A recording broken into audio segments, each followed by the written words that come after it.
Hello, everybody. Welcome back to what I think has been a really exceptionally fun MDIIO event, as we call the producer series. As you guys know, on December 1st, we wrote this song in front of on a Zoom with the artist on the track, Travis, and a MDIIO member, actually, Kiki Halliday. And last week, we produced the song. And this week, I do what I do best, which is I get out of the way for much smarter and better mixers than I am to mix the record. So we're going to be peeking into and I want you to meet my really actually my very very good friend. I would think we're pretty good friends, right, Brian? I Um, guess so. Brian Malouf. Brian and I have had many successes together, not least of which are things like Hannah Montana. We had a top five record with a band called the Dirty Heads. Um, I think you also mixed. You might have mixed my Mr. Prob song. I think maybe you did or didn't. Definitely Mike Lowry, and we've just worked very closely with each other for many years. I met Brian initially when he was an A&R person at RCA Records back in the, I want to say maybe early 2000s, when there was an artist that I had produced that he was interested in signing.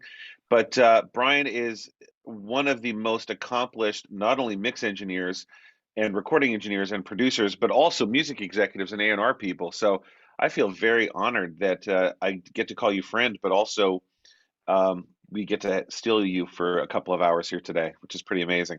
Yeah. Um, so, Brian, please, by all means, feel free to effusively brag about yourself because I could never do it enough for you. Well, there's nothing to brag about. I've been in the right place at the right time on a few occasions in my life, and like I like to say to people who are starting off, opportunity knocks more than once, and it's the time that it knocks and you're ready to walk through the door that counts. So always be ready. And you know, 1983, I finished building a studio in Tarzana, which is still in existence. My friend Derek Ali, Mixed by Ali, has it now, along with Chris Lord Alge in the back. I finished that studio, and in walked the Jackson brothers, all of them, more than five, more like seven. And Janet and Latoya, they all walk in and they start working on the Victory album, and Michael starts working on Bad and asks me to be the engineer. So that was an opportunity that I was ready to take advantage of, and it led to so many other things. It jump started my career as an engineer, as a studio owner, and um, I can't say enough for preparedness, for doing the homework, for studying, like you guys seem to be doing today. So And now you kudos can to finally you. put me on your now you can finally put me on your biography, Brian. So you're Mm. welcome. Michael Jackson, Madonna, Queen, and Justin Gray. So you know. Brian is also an excellent golfer, and he's, as I said, he's a dear friend. So you also forgot that he is also a master professor at USC and teaches music production as well. So, um, Brian, I mean, we can all get cozy and chummy with each other, but this is the song that we wrote, Okay. and again, we're gonna have you mix it. So just for you guys to know, Brian's going to be deep in the middle of this, sort of describing as he's going through this. There's an audio movers link in the chat. It should be in the chat. You should Please click redo on. it. You should redo it because if you weren't in the meeting when the chat was sent, you won't have the link. Yeah, done. Thank you, Chelsea. And as we're going through, guys, please feel free to type questions in the chat. I'll monitor it, and I will try to get those over to Brian as he's working. He's completely an open book here for us today. So, Brian, thank you so much again for being here and being. Oh, and the other thing I wanted to mention is, and not because Marcus is on this call, but MDIIO has a very unique partnership with Juki, which is a company that Brian is a part of, DJOOKY. It's a very, very unique global songwriting competition with votes. I get to very thankfully be one of the judges along with some other pretty amazing people. And if you're not a part of Juki, you should be.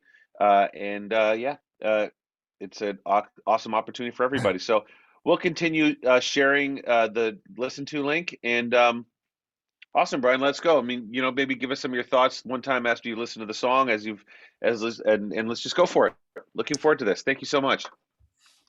Thanks, Justin. So I'll refer to my classes at USC from time to time, so forgive me for that in advance. But one of the things that I get to have the privilege of doing, and by the way, Juki is morphing into a market space next week. So we're no longer just a song contest and a summit and a record company, but we are becoming a very unique marketplace for songwriters and artists to sell portions of the royalty stream to their fans and other investor type folks. So keep an eye on that as well. So I do have the great good fortune to have some really fine colleagues of mine come and guest lecture at USC. Neil Pogue, Jimmy Douglas, Manny Marroquin, Joe Ciccarelli, Neil Avron, Manny, I already said Manny, goes on and on and on.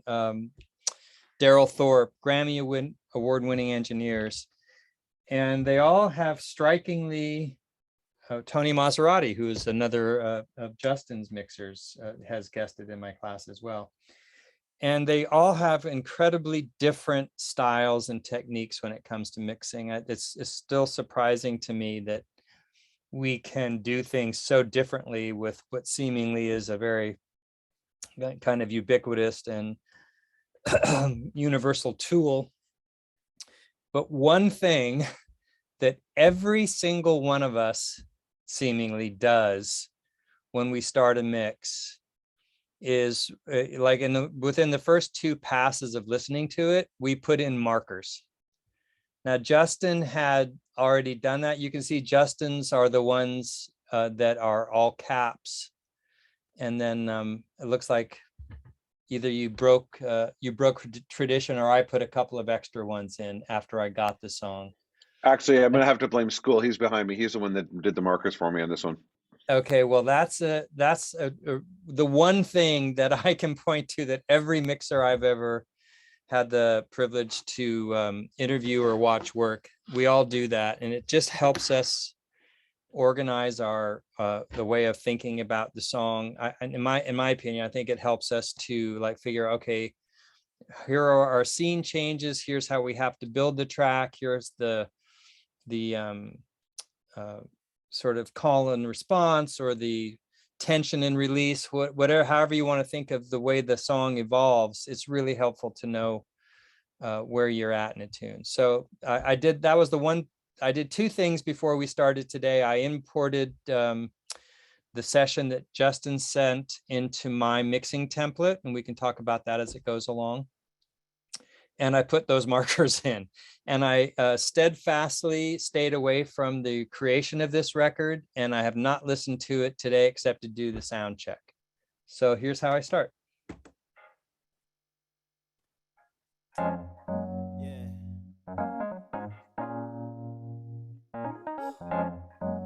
gonna like this. Here we go. Remember back then they used to bother me. Never let them tell you what you need to be. Tell them what you ought to be. Audibly powerful. Man, that's what I'm meant to be. Meant to make history. Yeah, we can run a mile or 2. Yeah, we can fly on the moon. Yeah, it's really up to So you. sorry, I didn't mean to do that actually. I basically start out just listening to the song front to back. Yeah, it's really up to you. So what you gonna do? Tell me what you gonna do. Put your hands in the sky if you feel right. Put your hands in the sky for the good vibes. I'm just freestyling on another level, on a new high. Oh my, hello, good vibes. Put your hands in the sky if you feel right. Put your hands in the sky for the good vibes. Yeah, coming to you live from another planet. Hit you with the magic. Now I'm the bad. Let's go. Good vibes, good vibes, good That's right. One more time. Good vibes, hello. You feel like good vibes. It's time to take the mask off. Feel the jet and blast off. Karate Kid, wax on and wax off. I'm so out of space, they call me NASA. So put your hands up for the new anthem. So why you mad, huh? Talking this and that, huh? Smile a little bit, ain't no need to be sad, y'all. You woke up breathing, yeah, you should be glad, y'all. So why the frowny face? Ain't got no time to waste. We only got today. Put your hands in the sky if you feel right. Put your hands in the sky for the good vibe. I'm just freestyling on another level, on a new high. Oh my, hello, good. So there is another thing that every one of the engineers that mixes records does, and that I also do, and that is to put in the last rough mix that was printed before the tracks were sent to me. So you heard me switching back and forth between the rough mix and the audio files, the multi-tracks here. And I'm just kind of getting a feel for what they were hearing when they let it go. Even now I'm sort of deciding, well, do I want to go with the aesthetics that they've presented, primarily the ambience on the vocal? You know, they have in the rough mix, it's pretty dry. I can hear some basic stereo mix, bus compression, and all the things that you were probably noticing. One thing I'll point out is that in my mix template here, since I haven't quite set up my reference mix output here. I do it, and I have it in Dolby, but not in this. All I'm doing is I'm soloing. If you look up here in the rough mix window, I'm just soloing and muting that track. That track is bused to stereo main output. And as you can see, the stereo main output right here, it has no processing on it. All the processing I do as I go along in my mix, that has anything to do with the stereo bus happens here on this auxiliary. So I can switch back and forth like this. I'm doing it on a control surface here, by the way. I can switch back and forth like this, and my bus compression doesn't add to what was done here. Just something to keep in mind when you're setting up your own templates. A lot of mixers still don't use templates. I don't know how they do it. But it's never ending, the surprises I see when I see how other people work. Basically, the idea, Brian, is you set up these templates so that you can kind of jump right into the middle of the mix, right? Effectively, it's like you kind of have a sense of how you're going to treat your kicks normally. I see you have 1, 2, 3, 4, 5, sort of like 10 kind of like options on inserts of stuff that you might jump around to. This is a way that you can do it to speed up the process of capturing your creativity. Is that sort of the idea? Yes, Brian? exactly. And you know, those 10 insert points, they're not carved in stone, and they don't have presets assigned to them that I think, oh, this is what my kick drums are supposed to sound like. But they are the kinds of processing I typically would use for those instruments. So they're just there at the touch of a button. But for example, your drum channels would be different than, let's say, your bass channels or your vocal Yes. channels or your instrument channels. Exactly. Right. The choices, and there's another layer to those kinds of presets too that you guys using Pro Tools probably know about, but I'll just mention it because it's so handy. If you right click on any channel and go down to either save or recall track presets, you can see that I've put some, like here's a bus that I like. This is snare, it's on the loops. But you can see what's going to happen is that's going to populate with a bunch of plugins with their settings that are going to go in place of what I had there before. So, and I just wanted to just jump in for a second. Even though we work in Pro Tools, and most mixers do work in Pro Tools, some in Logic, but the concept of busing things to auxiliary channels is not unique to Pro Tools. It's in every DAW has it. It doesn't even matter. It doesn't matter if it's FL Studio or Ableton or Logic or Pro Tools or whatever. Conceptually speaking, an aux is an aux, right, Brian? Yes, and you're absolutely right that the tool that you use really is just personal preference. It doesn't matter at all to the outcome.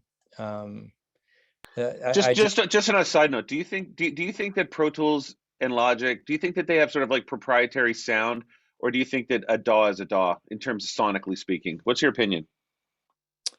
I think a DAW is a DAW, as long as it's a 64-bit mixer. You know, that was the game changer for digital audio, as far as I'm concerned. A DAW is a DAW, and I can't say that one sounds better than another, or worse, frankly. So, but I haven't really tried to.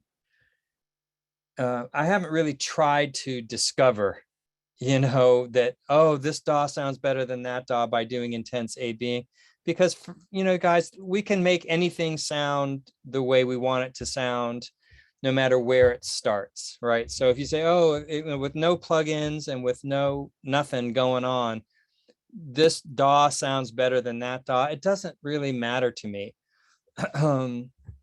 So I don't put much credence in that. That whole chasing your tail with what's the better sounding DAW. It all changes so much by the time we're done with it. It really makes little difference in the end. They're all great. They're all great.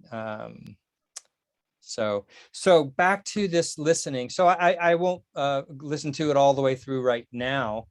But as I'm listening, you know, there's little flags that are popping up in my field of vision, in my field of hearing, that, oh, I got to do this, I got to do that. And after I'm done listening a few times, I do little things after each pass. I just try to start, you know, knocking down those flags, and to the point where I can play it all the way through and think, okay, this is ready to sleep on it, or ready to put away for an hour and go water the plants and come back and look at it with fresh ears. And that's the way I like to work. I think that's also pretty much one of the big benefits of the digital audio workstation, is that we can put it away, open it up a day, a month, a week, a year later, an hour later, and it comes back exactly as it sounded when you put it away. Brian, what do you think are some of the mistakes that a producer or a songwriter might make in a session before they, let's say, get it over to a mixer? So, like, what are some of the biggest things that you see that either I slow down your ability to mix a song quickly and effectively, or that are sort of become real, as you say, flags in the mix?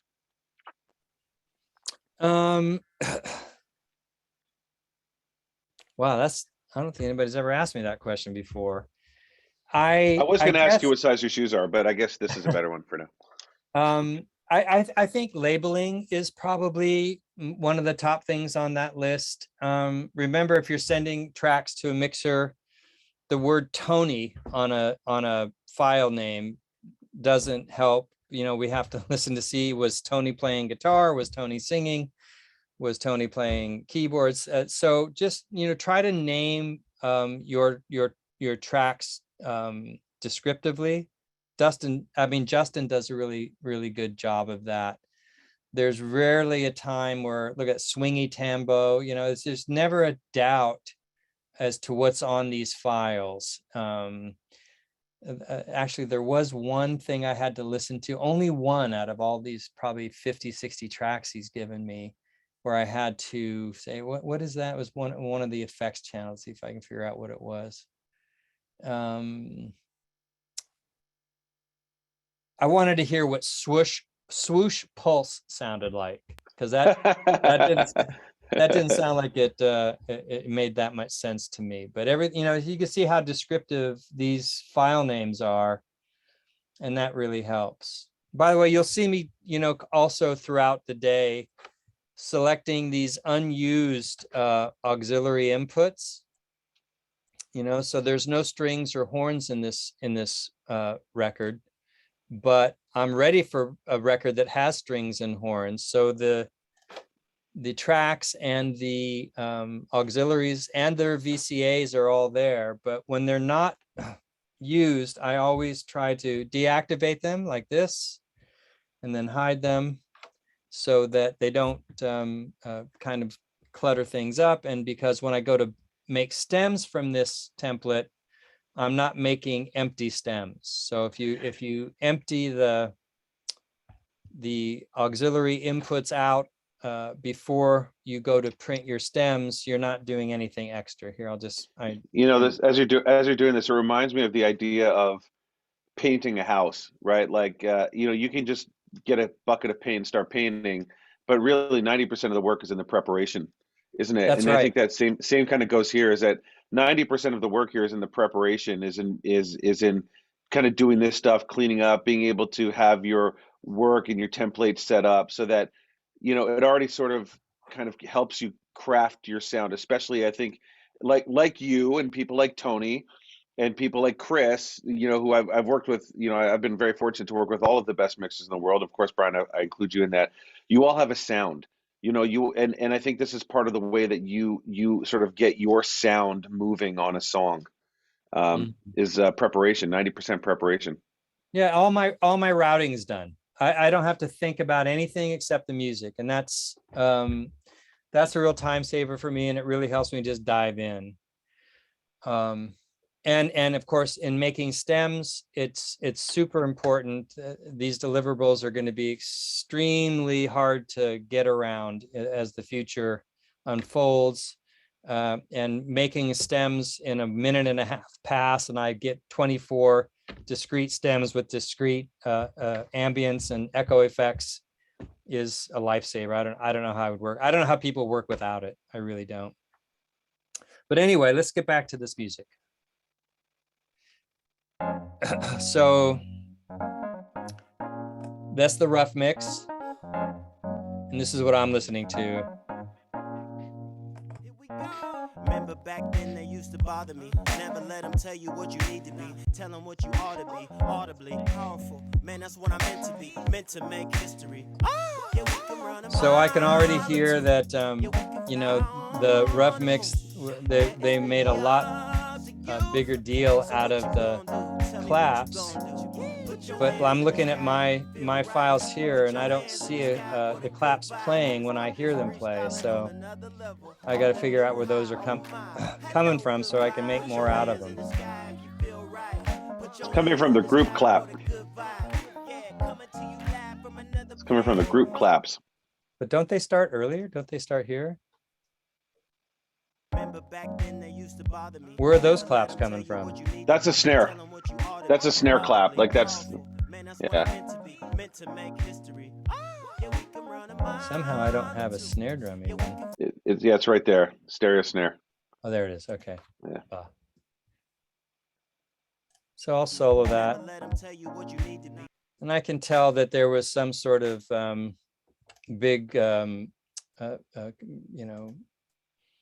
either volume or some compression. Maybe I like to start already just kind of getting them a little dirtier.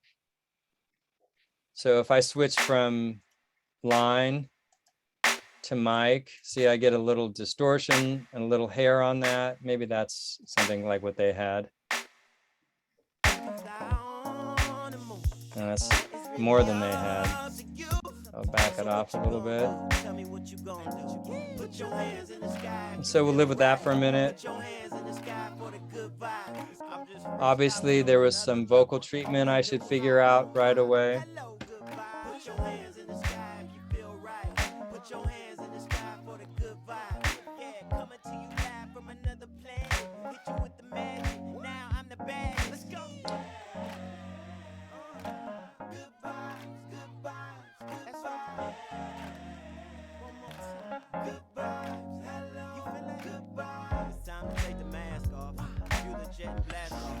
I can't get this to go away. Let me pull this down a little bit. Maybe that'll help.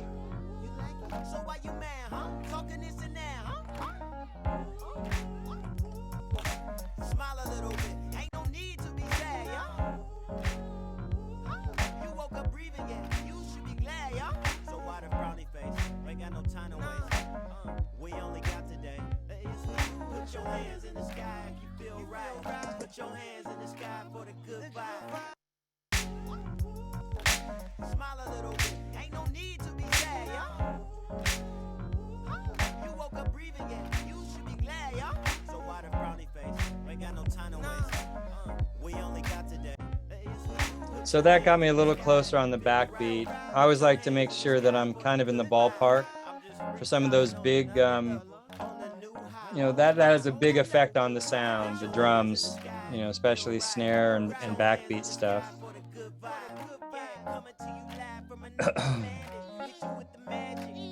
Sometimes I like to zoom in on the audio a little bit just so I can make sure I'm not missing anything.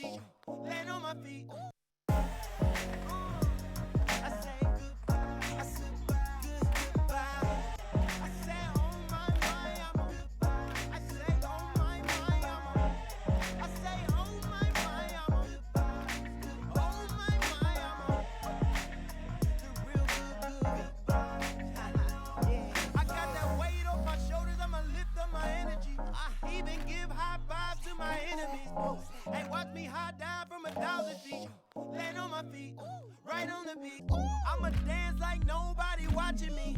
I'ma go like nobody stopping me. I'ma own Main Street like Monopoly. Top hat, Monaco, ain't nobody stopping me. I really don't know. Hey, every day is every day is come on if you feeling that. Let me know you feeling that. Every day So overall, the vocals can probably use a little bit level.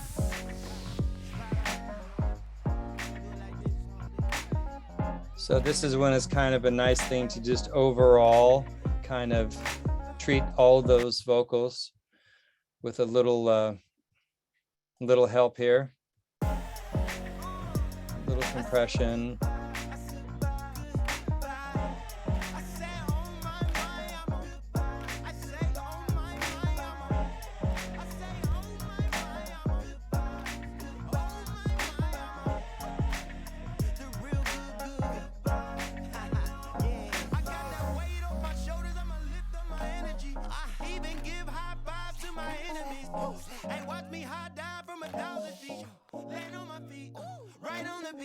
I'ma dance like nobody watching me.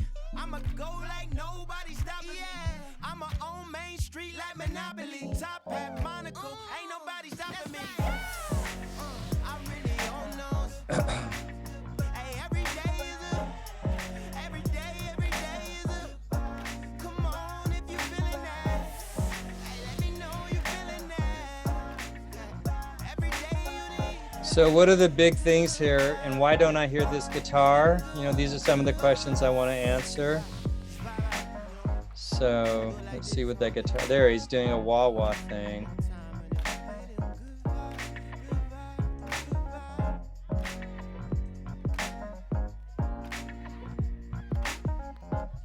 So right away, I feel like there's an ambience to that guitar, and panning it all the way to one side or the other. Actually, let me do something other than that. Isn't gonna eventually, I'm not gonna like that eventually. So I'm just gonna give it a little send to. Okay, so here's another thing. I guess I'll talk about the template a little bit. So all of the effects that I add to a mix that don't apply to EQ and compression, any kind of modulation or ambience effects, I'll do with a send and return. So here's the send to electric guitars mod effects. Here's the electric guitar mod effects channel, and I have again a variety of things that I could go to here. But it's nice to just put a little bit of harmonizer on one side or the opposite side, usually of the guitar itself. If we're doing guitar, so I'm just going to use I don't know if you guys can see this, but I'm just going to go right over to the electric guitar channel here via my Surface. put up this mod effects channel again. Now I'm going to pan it all the way to the right so that I can see now the right side of this harmonizer should be the only one that gets signal. Let's see if I did it right. Yeah, and that's so. See, now if you're listening in headphones right now, and I don't know if you are, the guitar sounds less like it's hard right. Here, I'll solo it. So you can hear a little bit of it now on the right-hand side of the of the stereo mix, but it's still panned hard left. And then if I go ahead and kind of change the amount of that, hold on, oh, I'm on the wrong thing. If I change the amount of send to that, it becomes, too pronounced, really. I'll show you.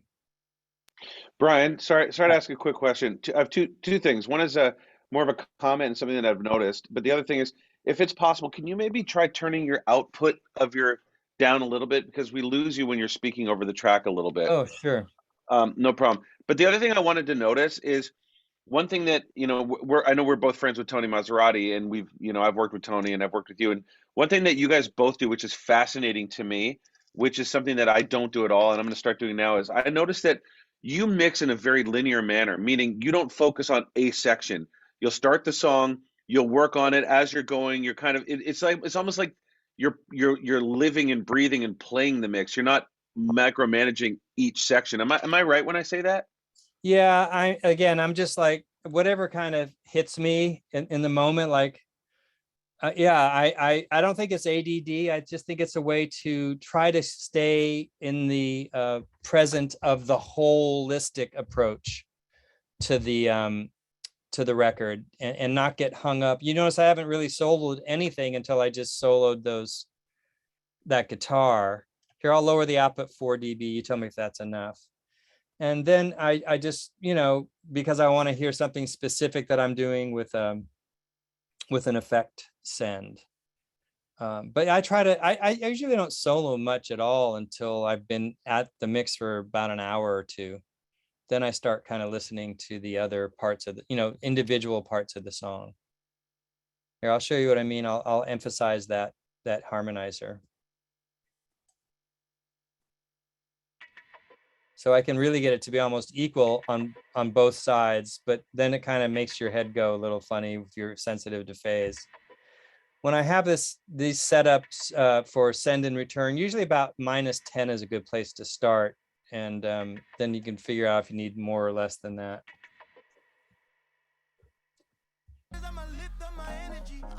The other big thing I'm hearing, is that okay now with the level of the voice? And okay. The other thing that I'm noticing is that, let me see if you guys did much in the way of effects to that Wurlitzer.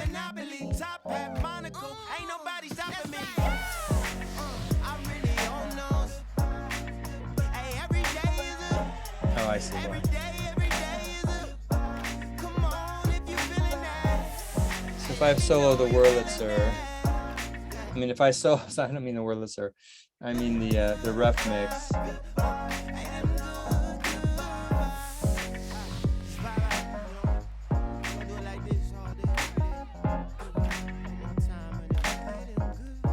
Oh, did you fade? You faded on this record, huh? Nice. Do I get to fade it too? You're the mixing boss, man. You're the mixing boss. Yeah, so that your Wurlitzer on the rough mix sounds a little bit a little tougher, maybe there's some mid-range added to it, maybe some distortion of some sort. But the first thing I hear, again, is a modulation. I'm a fan of little modulation things. So if I go here to this Wurlitzer track and do keyboard modulation, so then I'm just going to put this up in around the -10 range. And then I'm going to go all the way down to where that comes back. And hopefully I have the processor I'm thinking of ready to go. Yeah, and there it is. So I just want to put a little motion into that Wurlitzer. It's time to take the mask off. Fuel the jet and blast off. It's subtle, but just gives it a little bit of movement. So out of space, they call me NASA. So put your hands up. If you're hearing this in headphones, you're hearing a little left and right. Now I'm gonna try and live with that for a little while and see if I like it. I might not after a little bit, but at first, I think that's gonna work out kind of cool. You woke up breathing, yeah. You should be glad, y'all. So why the frowny face? Ain't got no time to waste. We only got today. Yes, we do. Put your hands in the sky if you feel right. Put Did your I turn the hands in click sky on? for the good Yeah. vibe. I'm just freestyling on another level, on a new high. Oh my, hello. That's good kind of vibe. a- Put your hands in the sky if you feel right. Put your hands in the sky for the good vibe. Yeah, coming to you live from another planet. Hit you with the magic. Oh wow, there's a second Wurlitzer, isn't there? See, I just found something. Is this the second Wurlitzer right here? Yeah, so what we did is we kind of did two treatments. One is is more of like a single note following with a different sound, just to enhance the changes in the hooks or in the verses, right? Whatever, wherever we did it. But also, another thing that I'm noticing, Brian, and again, it's you're kind of mixing around the vocal. You haven't really treated the vocal. You've done a little bit of stuff on the beatbox, but you're kind of mixing around them. Like you haven't really taken them into consideration yet, right? Mm-mm. Well, I turned them But up. yet, yeah, right. But I'm saying, like, it's not like you're mixing the track and then you're going to mix the vocal in. It's kind of all just merging and gelling at the same time, right? Am I right in saying that? Yeah, I mean, it just I'm not ready for it yet. Other flags are becoming. I'm still deciding what I want to do with the vocal. I don't really know yet. So you I just don't know you well enough let them yet. sit there. You let them sit there as you kind of shape the rest of the record. Yeah. Is what I'm saying. Yeah, and if something Very starts cool. to hurt the vocal, I'll notice it. But so are these all? These are all Wurlitzer sounds, aren't they? Yeah. Oh, okay.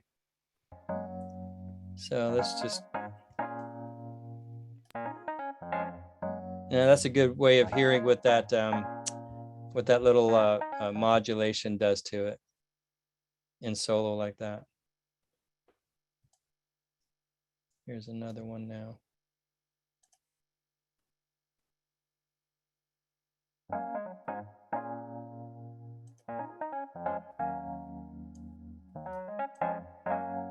It's already got some ambience on it. So far as I can tell, so right now, the ambience that's on that Wurlitzer is the most ambience there is on the song. Maybe the claps too, but that's going to sort of inform my decision about what I'm going to do with the vocal,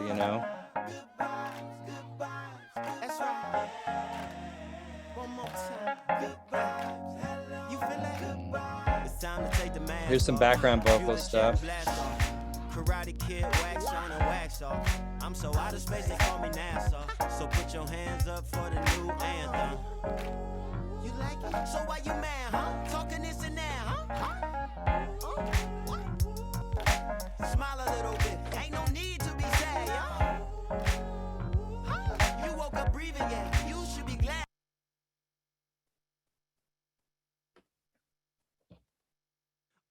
One of the things I usually do with Justin's productions as well is I submix all the vocal tracks. He kind of stacks things up quite a bit. And I typically, before I start mixing in my template, will combine like these. Looks like these are 8 tracks doing the same part here. I would typically pre-mix those, but I didn't this time. I just wanted you guys to see what you had been seeing all week.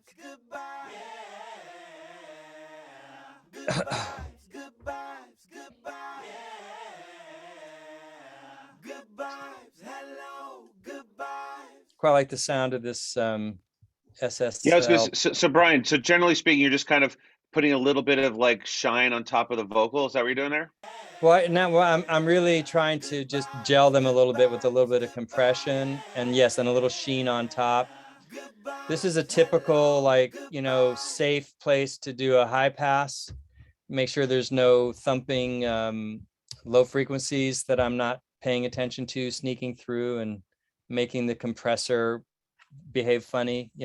I think also, especially in rooms where you're probably getting a lot of people that are recording in bedrooms or doing those sort of things. Sometimes you can Yeah, get some of those kind of ugly frequencies in those vocals, right? And so you just want to yeah, carve those out, yeah. right? Right.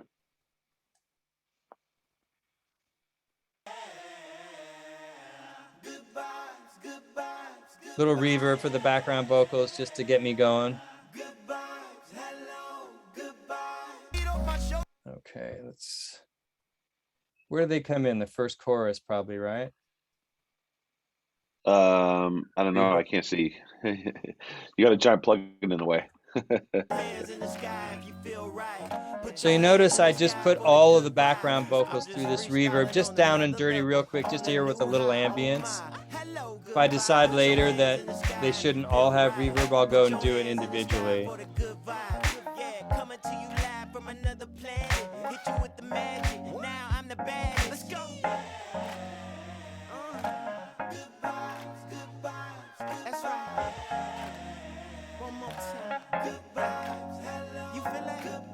It's time to take the mask off. Fuel the jet and blast off. Karate Kid, wax on and wax off. I'm so out of space, they call me NASA. So put your hands up for the new anthem. You like it? So why you mad, huh? Talking it now, huh? Smile a little bit. Ain't no So need to be sad. I just added 2 compressors to each vocal track, just for starters. Notice how much it changed the EQ of those vocals. And it's just because of the way it's squeezing the sound out. You hear a little bit more of the breathing. Still no reverb on those vocals yet.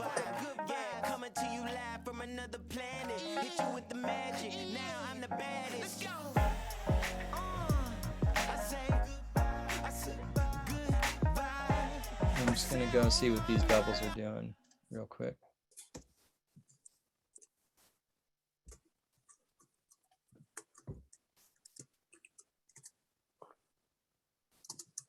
Bother me. Need to be. Ought to be. Audibly powerful. Man, that's what I'm meant to be. Meant to make history. Yeah. Malouf. Yeah, we can fly on the moon. Yeah, it's really up to you. So what you gonna do? Tell me what you gonna do. Put your hands in the sky if you feel right. So here again, I don't want to add low frequency information as those doubles come in and out. So I'm going to go all the way up to 300 on those. So I feel the double, but I don't feel any extra weight. Hit you with the magic. Now I'm the baddest.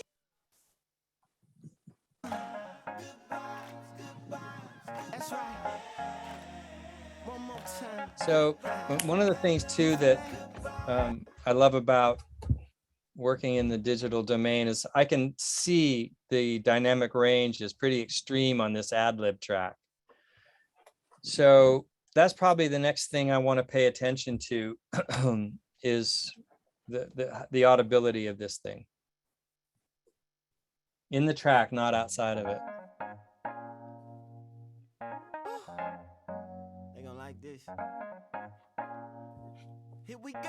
Remember back then they used to bother me. Never let them tell you what you need to be. Tell them These are the 2 compressors I added. Man, that's what I'm meant to be. Meant to make history. Yeah, we can run a mile or 2. Yeah, we can fly on the moon. Yeah, it's really up to you. So what you gonna do? Tell me what you gonna do. Put your hands in the sky if you feel right. Put your hands in the sky for the good vibe. I'm just freestyling on another level, on a new high. Oh my, hello, good vibe. Put your hands in the sky if you feel right. Put your hands Hey Brian, in the sky for Yeah. the good vibe. would you mind if we let people just take a screenshot of those presets that you've made? Like, if you guys want, just take a quick screenshot because you know you don't mind, right, Bri? No, of course not. I mean, yeah, that's fine. Yeah, just you know, just to sort of copy the settings. Yeah, cool, awesome, man. Thank you. By the way, too, if anybody's in the chat asking a question, just stop me because I'll just sit here like an idiot and play around. You I know. think everybody's really enthralled. No, you're doing great. And there are certain questions. Someone asked about side chaining, but I know that we're not there yet. But at some point, if you wanted to talk about that, if you felt like that was a part of this mix, you know, we can dig into that. But no, man, you're doing great. I really appreciate this. This is fantastic. Okay. Thanks for the vote of confidence. Actually, this is just my secret way of having you mix one of my songs. Okay. They gonna like this. So let's go to the back end now where he's singing a little harder.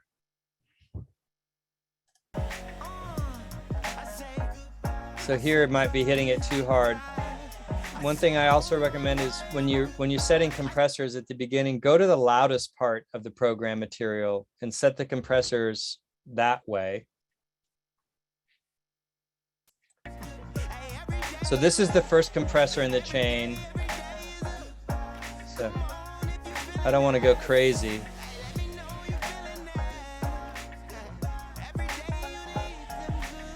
Do you typically look to get like 2 or 3 dB of gain reduction? Like, what's your... Something like that. So now that I've got this going here, I'll show you the other one along with it. I could also hear that, I could really hear that compressor working, and most times singers don't really like that too well. So now I'm going to go to the beginning, right? And see what's happening now in these quieter sections. They gonna like this. Here we go. Remember back then they used to bother me. Never let them tell you what you need to be. Tell them what you ought to be. Audibly powerful. Man, that's what I'm meant to be. Meant to make history. Yeah, we can run a mile or two. Yeah, we can fly on the moon. Yeah, it's really So here I'm adding a little delay and reverb to that ad-lib part because it just feels like it could use it. So Brian, we have a question that's come in as we're sort of talking about this. All right. Can you talk more about your mixing philosophy when approaching vocals and making them blend well with each other, specifically when working with multiple stacks? Natty asks and says there's a big struggle in getting to play nice with each other and also make it work with the music as well. So I think probably the main thing is you can't have everybody always being in front all the time, right? So you prioritize, like, what's your philosophy around mixing vocals, especially when you talk about blending with stacks? So do you say Maddie? Is Maddie Madeline or Natty, Natty? Natty? So Natty, are you talking about the lead vocal stacks or the background stacks? I think I have a feeling they're probably referring to having the way the leads sit in proximity to the background stacks. Well, I have my singular philosophy is people really only care about the drums and the vocals. So people love to hear people sing, other people sing, and people love to dance. So I'm always trying to make sure that I'm giving the average person really what they're listening for, and that's a good, strong vocal presence. So I have a feeling that before the day is over, I'm going to really have to dig into all these background parts. And I'm kind of formulating the way I'm going to look at that as I'm playing, because they obviously play an important role here. And I just haven't quite figured it out yet. I also have to get this guy. This has been kind of... Well, it's been almost 30 minutes, Brian. What do you mean you haven't figured it out yet? I mean, aren't you a professional? I don't understand. No, I'm not. So these yas here feel more like lead vocal ad-libs, okay? So let me just double check, make sure I'm not lying to myself.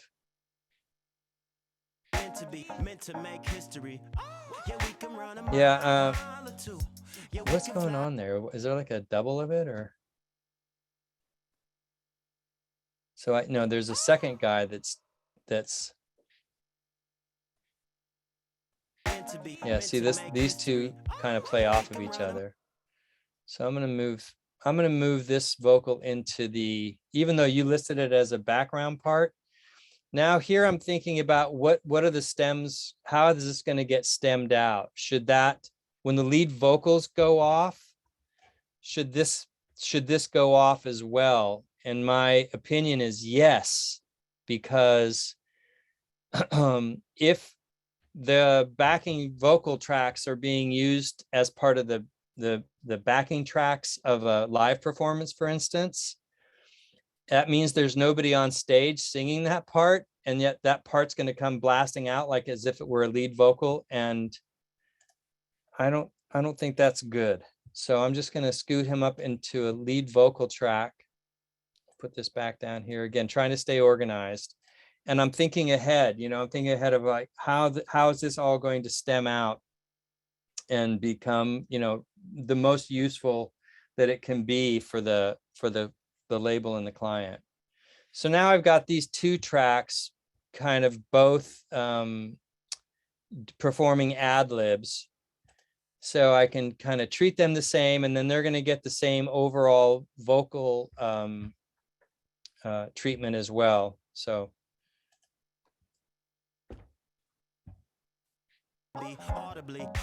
I'm setting them both to a delay and both to a reverb. Not much. But I don't want, I know how I want the delay to sound.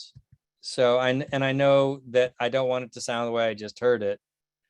So just real quick, I'm going to go down to this delay device and I'm going to change it to what I want, which is more of a slappy sound. So like more like 180 and 150, something like that. No, hardly any feedback. Notice I don't have the tempo in yet because I'm just doing this by delay times. I'm eventually also, I anticipate. Sorry, go ahead. Well, it looks like we actually have a question that came in. Okay. With respect to the drums and the bass, what's your proper mixing technique in order to keep the bass from bleeding over into the drums' high-end instruments? I guess, how do you isolate the bass against the drums, but yet have them work in tandem to each other? But I mean, I think we're working on vocals, so when we kind of dig into that stuff, we'll come back to that question. Is that cool, Brian? Mm-hmm. That's funny. That was always the when people are attending sessions, they're listening to one thing and I'm listening to another, and the comments sometimes become confusing because of that. I'm listening to the vocal and say, hey man, what's that? What's going on with the hi-hat? Wait a second. Audibly powerful, man, that's what I'm meant to be, meant to make history. So now I got a nice little echo just to let that sink into the track a little bit more. And this guy seems like he's a little loud, so I'm just quickly gonna lower the clip gain on this part because it just jumps out every time.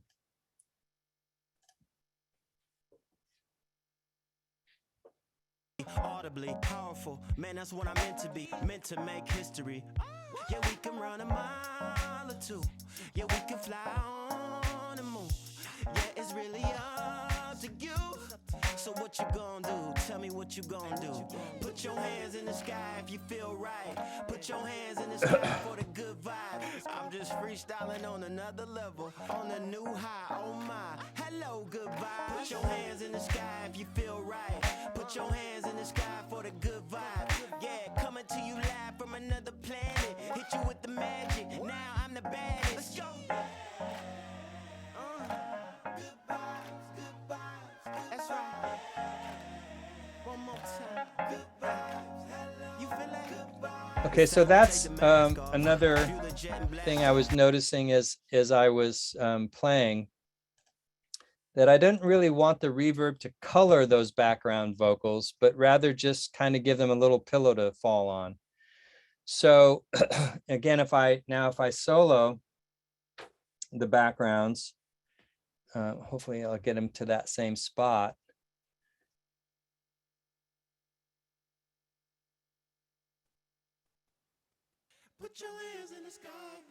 So there's a significant amount of pre-delay before the reverb kicks in on those background vocals. So you still, the listener gets this feeling of depth, but I'm not coloring the parts themselves so much, and I'm letting there's enough time. I think I put like 50 milliseconds in there, big delay, so that I can really just hear the kind of the dry vocal and the wet vocal at the same time, kind of a twofer. And that really, to me, is what the sound I was going for. So if I put that back in the track, sorry, put that back in the track, it's gonna.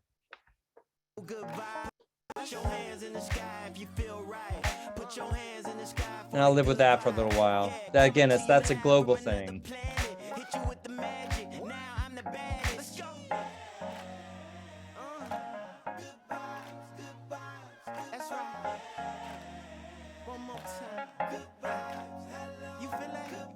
It's time to take the mask off, fuel the jet and blast off.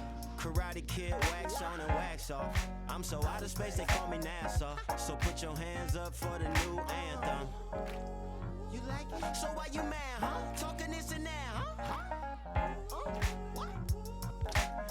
Still, I'm just listening to the whole track. I'm not soloing to figure out, whoa, what do I want to do with that particular sound? I'm just feeling like I like just a little bit more punch in the bottom. So just with this transient shaper, these work like compressors, but they give you a little bit more control over the initial envelope than just traditional attack and release times do. I don't know if you can hear that well. It's pretty subtle. Just giving a little bit more emphasis on the initial envelope of that bass drum. Just makes it hit a little bit harder. So what you gonna do? Tell me what you gonna do. Put your hands in the sky if you feel right. Put your hands in the sky for the good vibes. I'm just freestyling on another level, on a new high. See how much low end I can get away with on this. Put your hands in the sky if you feel right. Put your hands in the sky for the good vibe. Yeah, coming to you live from another planet. Hit you with the magic. Now I'm the best. Let's go. Good vibes. That's right. One more time. Good vibes. You feel like good vibes. It's time to take the mask off. Fuel the jet and blast off. Karate Kid, wax on and wax off. I'm so out of space, they call me NASA. So put your hands up for the new anthem. You like it? So why you mad, huh? Talking this and that, huh? Smile a little bit, ain't no need to be sad, yeah. You woke up breathing, yeah, you should be glad, yeah. So why the frowny face? We ain't got no time to waste. We only got today. Put your hands in the sky if you feel. Sure, everybody does that. You know, you turn up way too much EQ just to see if you're in the right zone. And that might have seemed unusual to you guys. I put a ton of EQ way down at 30 and a very sort of bell-shaped EQ. So there's not shelving. It's just kind of a puff up of like a mushroom cloud at 30. But then I went almost all the way up to 30 on the high pass filter. And that's just to trim up some of the subs that are going to end up taking up a lot of energy, but not giving you much punch. And so Brian, sorry, continue. Sorry, one of the reasons, I'll come back to it. One of the reasons I'll listen to this on different speaker systems is to make sure I hear enough like of the chesty version of that kick drum on speakers that don't go as low as the ones I have here. Now, what were you going to say? So I have two questions for you. Again, what I'm finding really fascinating is you kind of are, you worked on the roads and you worked on the vocal, now you're coming back and working on the drums, and you're not sort of mixing from the bottom up or the top down. You're kind of mixing, you're kind of going wherever it's taking you, right? It's like wherever your ear is taking you. Is that right? Yeah, because every time I do something mixing is this house of cards where if you change one thing, you're really changing everything. So as an individual, if I make a change to the vocals and it affects the way I'm hearing the bass drum, that doesn't seem logical, but in my brain it is. Right. So So speaking of the vocal, we do have a question about the vocal from Lil Dranko says, do you keep all the backups, or do you sometimes use your discretion to avoid redundancy in the record? do I edit the parts? I do, but I don't I don't do that In for other words, quite a while. I was going to say, in other words, are you have the school of thought that if the producer gave it to you this way, this is they want to hear it, or do you take some liberties in paring down some of the stuff that you feel is maybe redundant or is not necessary? It's different for every track, but I think the answer to that question, as an overall rule, I'm going to try to fit in everything that producer has put in the song, because I send out a little list of how to deliver a song to me to mix, and in that description I say, take out everything you don't want in this mix. Take it out before you send it to me. So I'm pretty Right. sure that when I get a mix from people, that everything that's there is something they've thought about more than once, and I got to find a way to make it work. I love that. I love that. Cool. You may continue. I love listening to your work because I get to learn new things every day. Really, I think it must be like watching grass grow a little bit, but I'll take your word for it. Yeah, but really funky, good grass. Funky grass. That might be the name of our new production company. I can see here that there's a second set of doubles that go with a different vocal part. So I want to see what that's about. We actually have another quick question that's come as you're contemplating that. We have another quick question that's come in from Paul Casanova. That's his real name. Excellent name. Yeah. I'm curious as to panning with respect to stereo loops and MIDI instruments. What's the solution? Keep them straight up in the middle, convert the tracks to mono, use quote unquote stereo panning as in Logic? Question mark. Oh, well, as long as you brought up my pet peeve in the world about Logic exports, I'll go ahead and talk about it.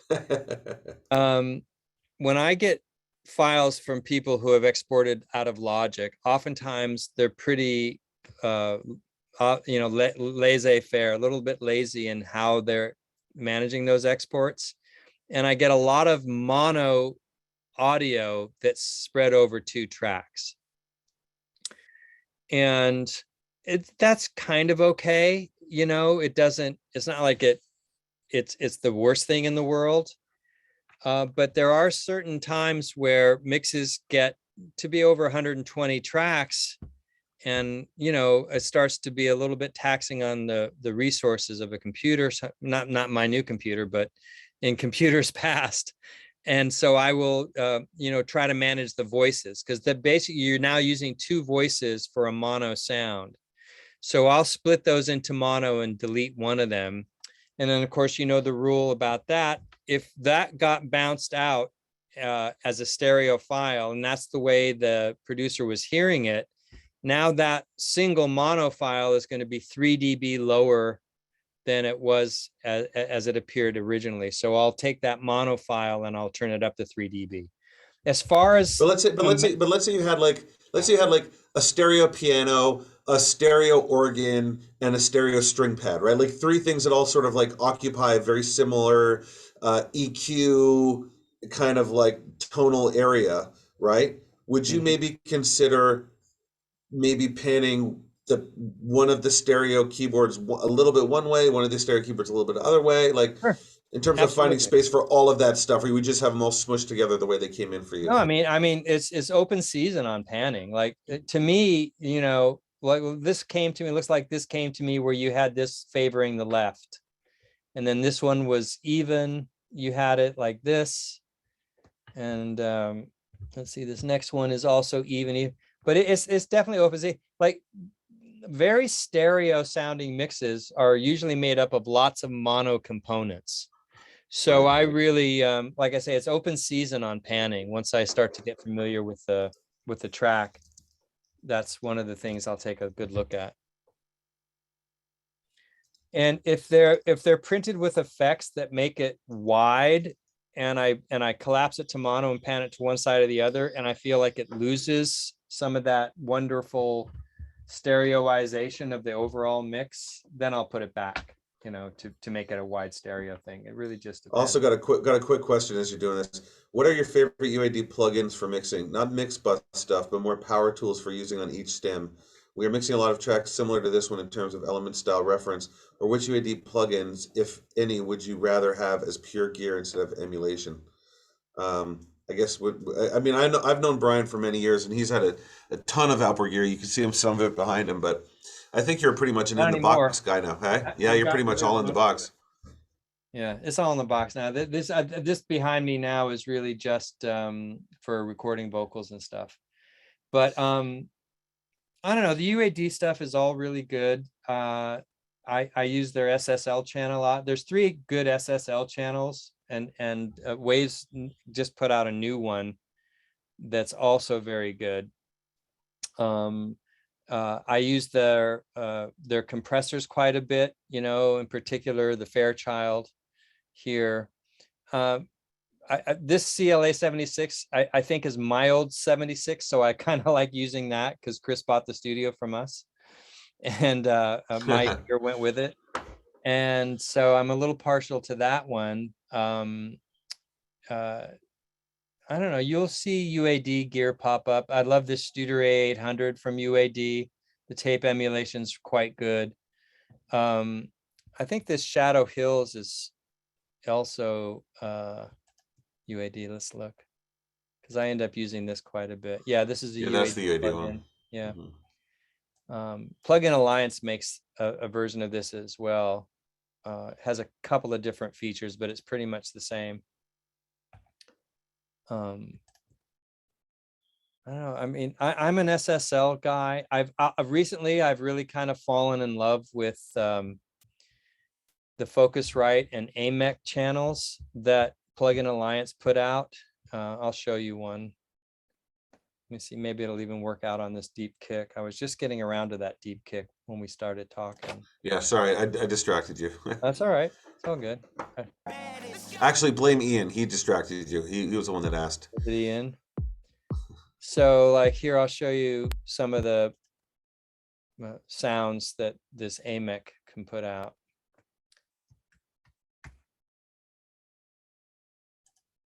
This is a pretty badass sounding channel strip.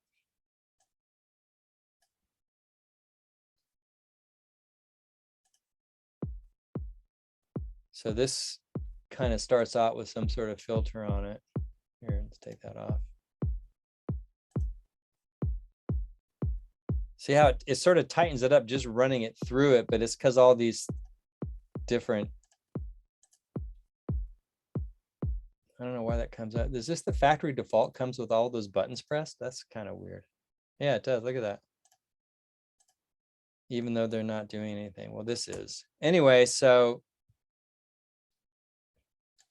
here I wanted to show this thing off, and I immediately don't. Brian, Like Brian, do you think you need to have like historical knowledge of an AMEC console or of a Trident console or an SSL in order to really understand what these plugins are capable of doing?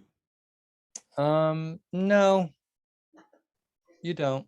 You just need to twist knobs and play around. You have to have an idea. No, it's not. Hold on, let me just turn this back on. That's weird. Where's my UAD? There it is. Sorry. Plugins, authorized plugins.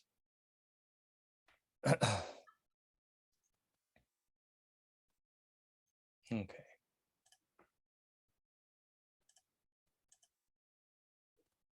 Why isn't that going away? I think you got to close the window in front of it. This one? The authorization. No, the authorization status. Oh. The authorization status, but whatever. That's You're weird. good. I was just using this plugin. The demo can't be expired. Right, no, it's if you go down, yeah, that one, go okay.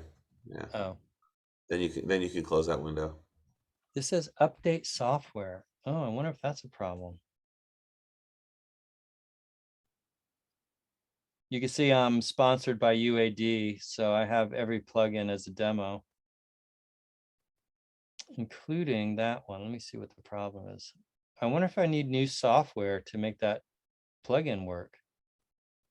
And it drives me crazy that they don't put it in alphabetical order. Like, how am I? There it is. Yeah, that demo's good. So that doesn't make any sense to me. Hold on, let me see. Oh, it's a different, oh, it's a different channel strip. That's why.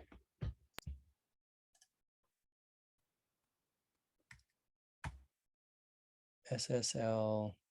This is a good one. This is that new one from SSL.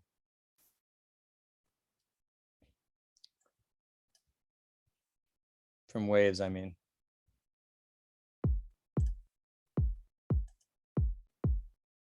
So a kick drum like that, the first thing I think of is like, let's give it some point, right?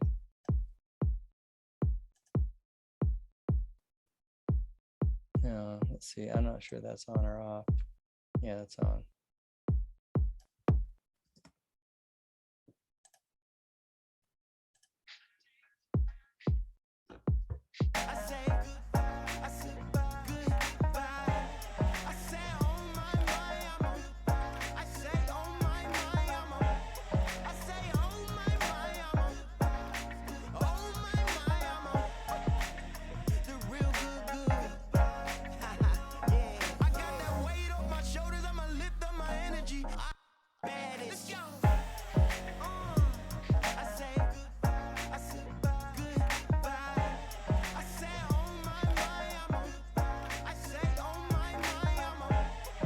So here I'm trying to stretch the top and bottom of the track. Starting with the bottom, I'm extending the low end of the track a little bit, and that's eventually going to force me to stretch the top end of the track a little bit. It's just a matter of finding out where that's best done. But it's kind of low-hanging fruit to give a little bit more meat to these kick drums, and then see what I need to do to balance it out and kind of stretch the I guess you'd call it the tallness, or yeah, making the song a little taller EQ wise, starting at the bottom end. Goes down to the end of the song. Remember back then they used to bother me. Ain't nobody stopping me. I really don't know. Hey, every day is every day is come on if you feeling that. Hey, let me know you feeling that. Every day you need them good. So in answer, there was a question about panning.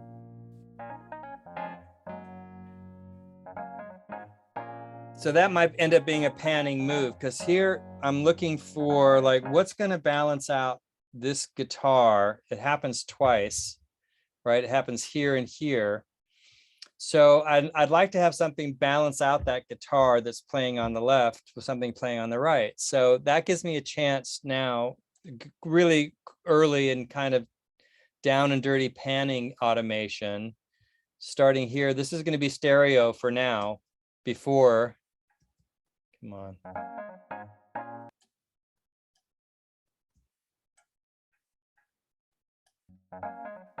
So now I'm going to just write that all the way front to back. Now when it switches there, now that guitar starts.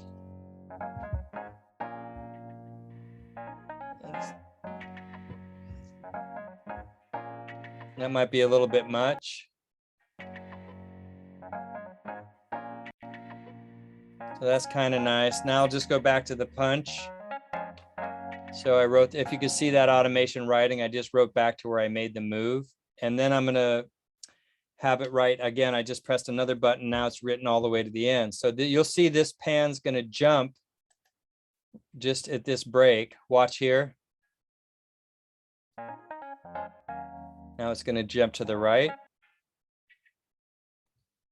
And it's going to stay that way to the end of the song, because the only time it plays now it's going to have that guitar as a counterpoint, counterpart. Yeah, coming to you live from another planet. Hit you with the magic. Now I'm the baddest. I say goodbye. I say oh my, I say oh my, I say oh my, oh my, the real good. Yeah, I got that weight on. Yet another Wurlitzer. So it's time to just give this Wurlitzer a little bit something different, I feel like. So Actually, I could tell you what happened. It looks like something didn't get. It looks like when I bounced it, I didn't bounce it. I didn't commit. So there was like a filter on that one that was kind of like a much duller, darker, kind of like all like high pass, like very high rolled pass or off. low pass? It was all, sorry, it was all low pass. My bad. Yeah, it was all low pass. So it was like a very muted, whirly. You know. Oh, okay, so we can That's kind of recreate what's meant. that. We'll just do this here. Yeah, I just use one knob because I'm not as I fancy. know as you love one knob. I do. Got that weight off my shoulders, I'ma lift up my energy. I even give high fives to my enemies. Hey, watch me high dive from 1,000 feet. Land on my feet, right on the beat. I'ma dance like nobody watching me. I'ma go like nobody stopping me. I'ma own Main Street like Monopoly. Top hat Monaco, ain't nobody stopping me. I really own those. Hey, every day. Got that weight off my shoulders, I'ma lift up my energy. I even give high fives to my enemies. Hey, watch me high dive from 1,000 feet. Land on my feet, right on. Is that about where you had it? Something like that?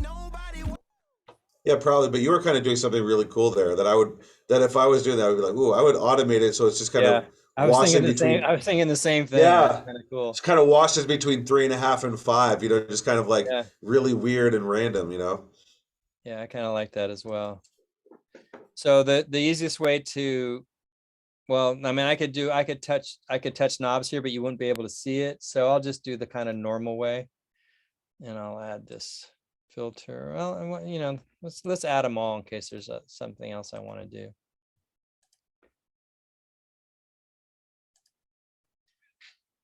You know, that brings up a good point, guys and girls and everybody else.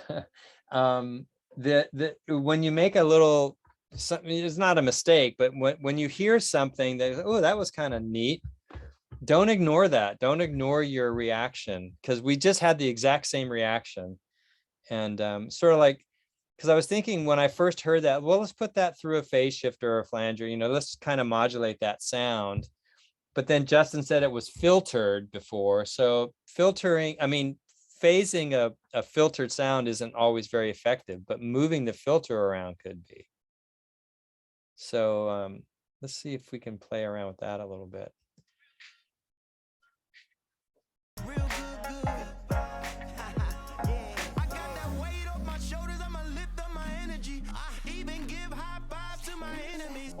Hey, watch me high dive from 1,000 feet. Land on my feet, right on the beat. I'ma dance like nobody watching me. I'ma go like nobody stopping me. I'ma own Main Street like Monopoly. Top hat Monaco, ain't nobody stopping me. So I might go and refine that later, but that's okay to start. Let's see what this guy's doing.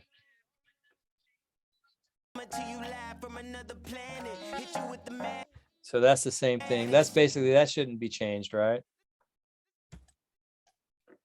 Yeah, those are just all. The reason why there were 4 tracks and not 1 is because they all had slightly different treatments and none of them got committed. That's okay. What did this one do? Do you remember? I think it was a similar thing, kind of like filtered, and then yeah, but it's all good, man. Do your thing. You did great. Let's try this. Oh no, you know what it is?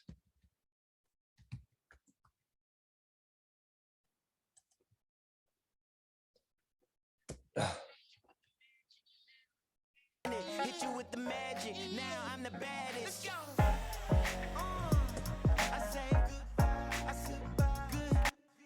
Yeah, coming to you live from another planet. Hit you with the magic. Now I'm the baddest.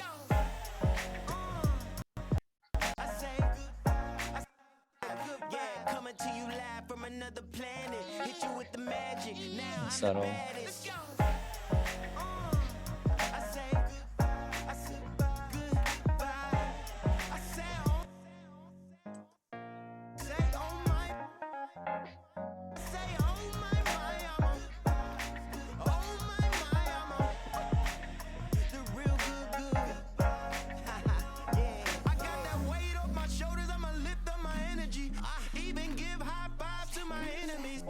Hey, watch me high dive from 1,000 feet. Land on my feet, right on the beat. I'ma dance like nobody watching me. I'ma go like nobody stopping me. I'ma own Main Street like Monopoly. Top hat Monaco, ain't nobody stopping me. I really own those. Hey, every day is a, every day is a. Come on if you feeling that. Hey, let me know you feeling that. Every day you need them good vibes. Hey, them good vibes. Gonna do it like this all day, every day. Good vibes, one more time, and hey, them good vibes, good vibes, good vibes.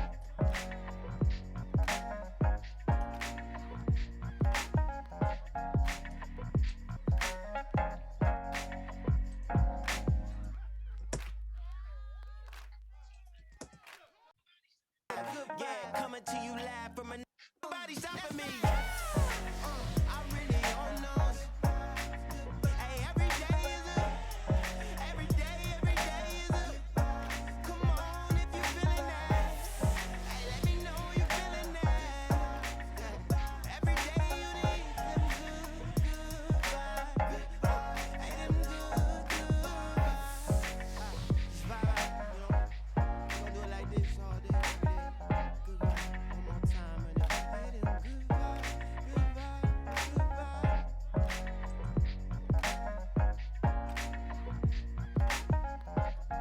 So there's something about that the little like finger plucking thing that sounds a little fake to me. So if I put this this limiter on it, and it's gonna watch it grabs those things kind of quick, right? And it makes them sound to me a little bit more believable. Nobody stopping me. I really own those. Hey, every day is a, every day is a. Come on if you feeling that. Hey, let me know you feeling that. Every day you need them good vibes. Hey, them good vibes. Gonna do it like this all day, every day. Good vibes, one more time, and hey, them good vibes, good vibes, good vibes.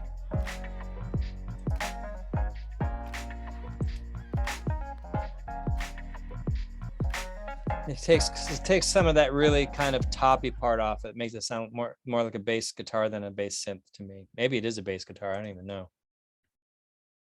No, it's a synth. There's the pop sound. Blast off.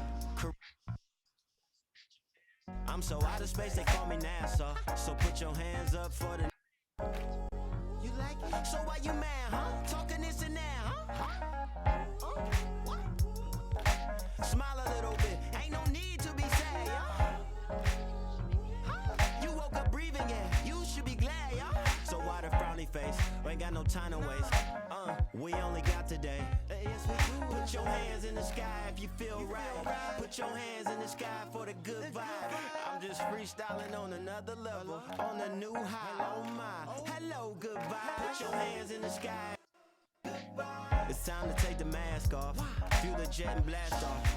Karate Kid, wax on and wax off. I'm so out of space, they call me NASA. So put your hands up. So this EQ allows me to really tune the boost that I'm putting into the actual frequency of the note, which for me gives the bass a little bit more clarity as the notes move. So does the emphasis, and it kind of prevents a little bit of mushiness from occurring. And I use it all the time now on bass. It just kind of, to me, it's just a smarter way to EQ bass. Is everybody familiar with how that technology works? This equalizer is actually acting like a tuner, and it's telling the circuits what note is being played. So it works really well on mono instruments, monophonic instruments, I should say. And then you can add a dB and watch as these numbers change, as the notes change. It's time to take the mask off, fuel the jet and blast off. Karate Kid, wax on and wax off. I'm so out of space, they call me NASA. So put your hands up for the new anthem. So you can really kind of zero in on exactly the right low frequency to boost or cut, if that's what it calls for. Again, I'm just trying to extend the bottom end of this track a little bit. Plus, you know, if I boost the kick, I noticed that the bass started to sound a little weaker than I wanted it to. So I may end up doing more of this later. Time to take the mask off, fuel the jet and blast off.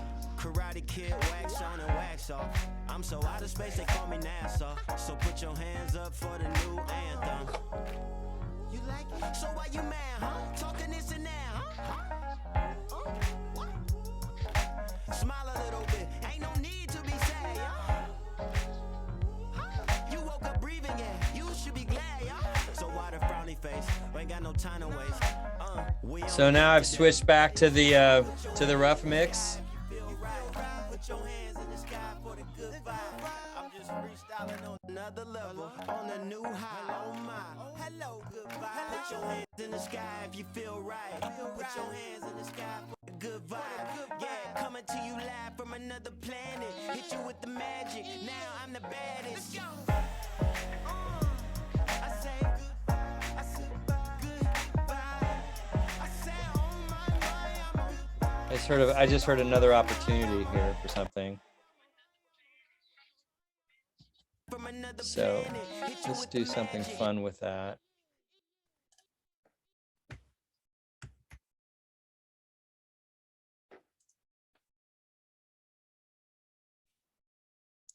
So basically, this is going to not play at all until,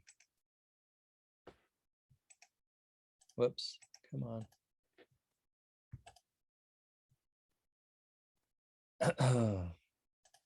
Until that section.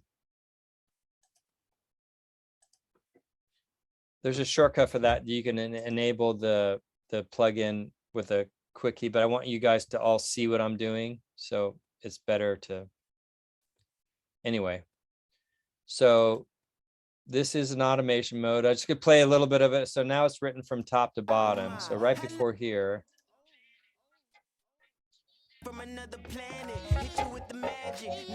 So that sounds stupid fast, but we can fix that.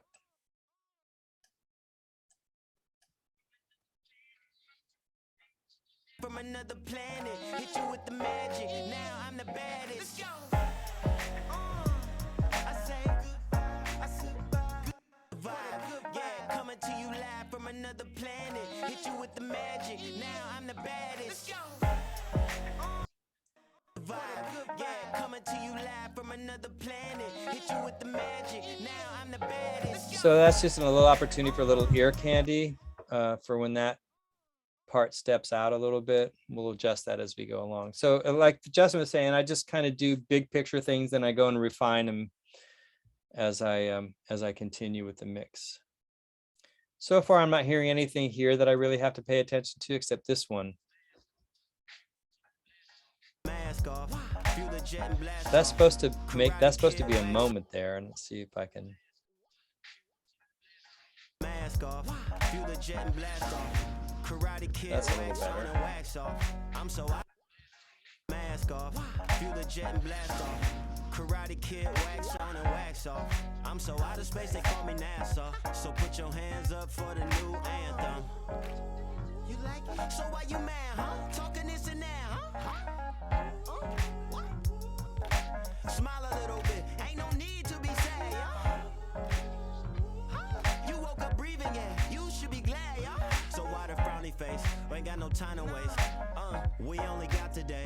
Yes, we do. Put your hands in the sky if you feel right. Put your hands in the sky for the good vibe. I'm just freestyling on another level, on a new high. Oh my, hello, good vibe. Put your hands in the sky if you feel right. Put your hands in the sky for the good vibe. Yeah, coming to you live from another planet. Hit you with the magic. Now I'm the baddest.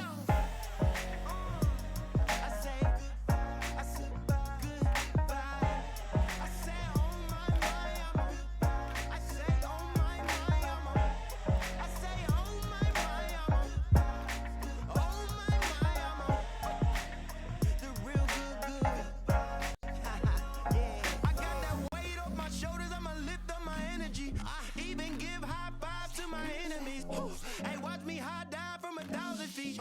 Land on my feet, right on the beat. I'ma dance like nobody watching me. I'ma go like nobody stopping me.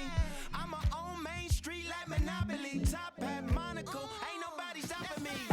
So I'm hearing another opportunity here for some ear candy. So I've already kind of moved this ad lib vocal around a little bit with this panner, you know, not too wide, and I don't want it to linger. I want it to switch from one speaker to the other. And then in that same section where if you remember, we put this this little segment of the Wurlitzer through a filter of some sort.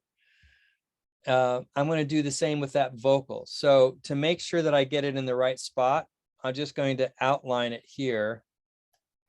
And then just with the keyboard, just kind of move it up. So I get just the parts of that vocal that you can hear all my faders clicking and clacking as I go up. That's probably a smarter way to do this. So I think it's right here. So right there, I want something fun to happen to the vocal. I'm not quite sure what yet, but let's see, maybe something along the lines of I'm going to save the decapitator. I think I have a Mutron. Who makes the Mutron plugin?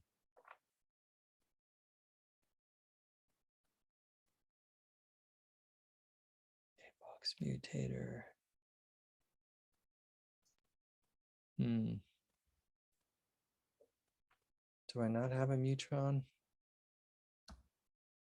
So I'm looking for a kind of a wacky, really strong phase shifter. Maybe like the Mooger Fooger or something like that. Like one of those. I thought I had one that was actually a model of the Mutron. Maybe it's inside Guitar Rig or something like that. I think it is. That's right. It might be in Guitar Rig. Is that what it is? Yeah, I think it might be inside Guitar Rig. Yeah. All right, let's see if that happens. You get the point. I don't have to spend too much time on this. So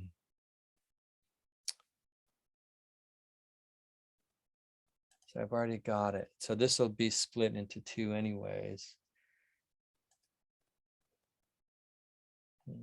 Like I haven't opened this since I redid my rig. It's loading all this stuff. Oh my. We might be here a minute. Yeah, but you know what you're doing that I really love, Brian, is that you've kind of given yourself like I'm watching you giving yourself you have your tried and true techniques, but then you're listening to the record and be like, oh, what would be kind of cool here is a Mutron. Obviously you're going, well, I haven't opened up my Guitar Rig in a minute, so that's why it's reloading all of these sounds. But you're sort of just your innate knowledge of what you have in your toolbox, I think is a very big note to make, that it because it seems like you're just trying stuff, which I think is really refreshing. I have a couple questions here coming in as we're watching your computer work. Brian, do you ever run the UAD Voice of God on bass stems, Any tips on this or bass in general? Mixing a lot of live bass, powerful but tricky is my experience. Yeah, I do. There are several really good sort of bass synthesizing plugins. Voice of God is one of them. The BX sub bass is one I use. One of the oldest ones, which is called R bass, is still effective in a lot of cases. But I think lately I've also been doing this Waves Submarine plugin for my Dolby Atmos mixing. That tends to be really controllable and tunable, and works really well for those sub bass tones. But yeah, Voice of God, look, I go through phases just like a kid with toys. This is my favorite toy this month, and that's my favorite toy next month, and I'm guilty of that. I'm also guilty of, Justin, even though you just complimented me on, I'm also guilty of forgetting what I have. So yeah, we're all like that. We all have that same issue, right? yeah. And then there was I'd find Mutron in here. Probably under like yeah, like under maybe Frequency? No. Well, this might be a hopeless thing. I'm just gonna find a phase shifter I like. Yeah, and then the next question is, Yeah. Brian, you mentioned from Levi Downey, you mentioned once you'd add low end to the kick, you'll likely need to then add high end to another element in the mix. Can you talk more about that and your thought process on balancing lows and highs? Well, the thought is, this idea of stretching the frequency response of any mix, and I'm not talking about a lot, right? Honestly, if I'm truthful, most of the tracks I get in the last, I don't know, 10 years, 5-10 years, they come to me sounding really great. And my instinct is to not do too much so as not to screw up what was already good. And just to try for, something that's maybe 10% better, 5% better somehow. It's usually with balances, a little EQ here and there. You can see I'm not going crazy on EQ, but I'm eventually going to work to a spot where let's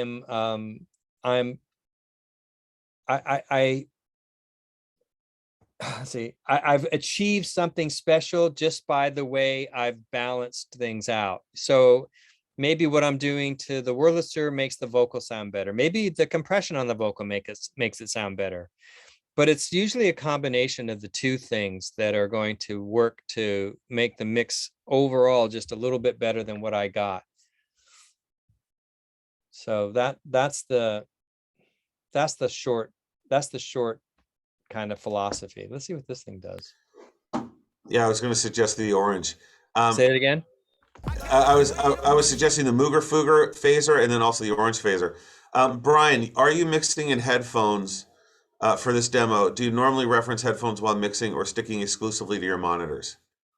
I'm doing it for the chat, yeah, because if I'm playing speakers, then Chelsea or somebody on the MDIIO team is going crazy trying to mute my speaker, mute my microphone so that you guys aren't getting a double feed. So I just keep it in headphones. But I do check everything on phones before I send it out, and a couple of other speaker systems as well. Obviously, in Dolby Atmos mixing, I'm like this all the time with the Dolby Atmos, because I'm trying to manage the binaural output with the speaker's output, and there's compromises that need to be made. Thank you. But I don't mix in headphones. I check on headphones when I'm doing stereo mixes. Okay, let's see here.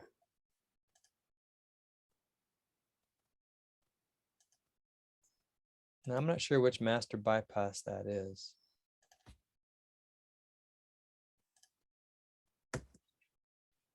Okay, here we go. I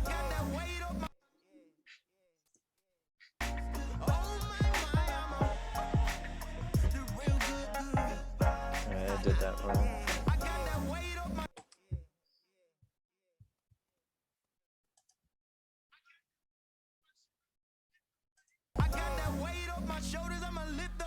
energy. I even give high fives to my enemies. Hey, watch me high dive from 1,000 feet. Land on my feet, right on the beat. I'ma dance. Yeah. Like Monopoly. Ain't nobody stopping me. I really don't know. Hey, every day is So that didn't really thrill me, but in that case, I would just kind of keep hunting around until I found something that did. So You know what I find is kind of a cool little trick? I like using the CLA bass plugin, and then I do the like super wide stereo imaging. Sometimes like I'll chop it out and just kind of creates this whole very wide, and then I put some delay on it or something. That's an old trick that I use, but I think you're on the. I definitely like where you're going on this, like something just fun and vibey and weird, right? yeah, just for that one section when the Yeah, filter is happening. yeah. It might even be just copying, the idea from that filter. Like, what if we did that? Let's see, I'm not going to use this EQ.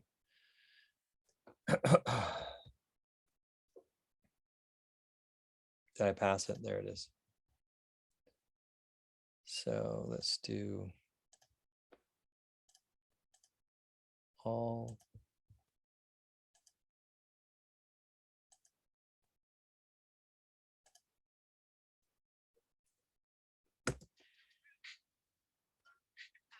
the real good.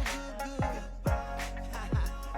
I got that weight off my shoulders. I'ma lift up my energy. I even give high five to my enemies. Hey, watch me high dive from 1,000 feet. Land on my feet, right on the beat. I'ma dance like nobody watching me. I'ma go like nobody stopping me. I'ma own Main Street like Monopoly. Top hat Monaco, ain't nobody stopping me. That's maybe something like that. I mean, I could play around with this a little while longer, and I would, if not for the fact that I think it'd be terribly boring to watch. Let's see what's going on here with these claps, this tambourine. Planet, hit you with the magic. Now I'm the baddest.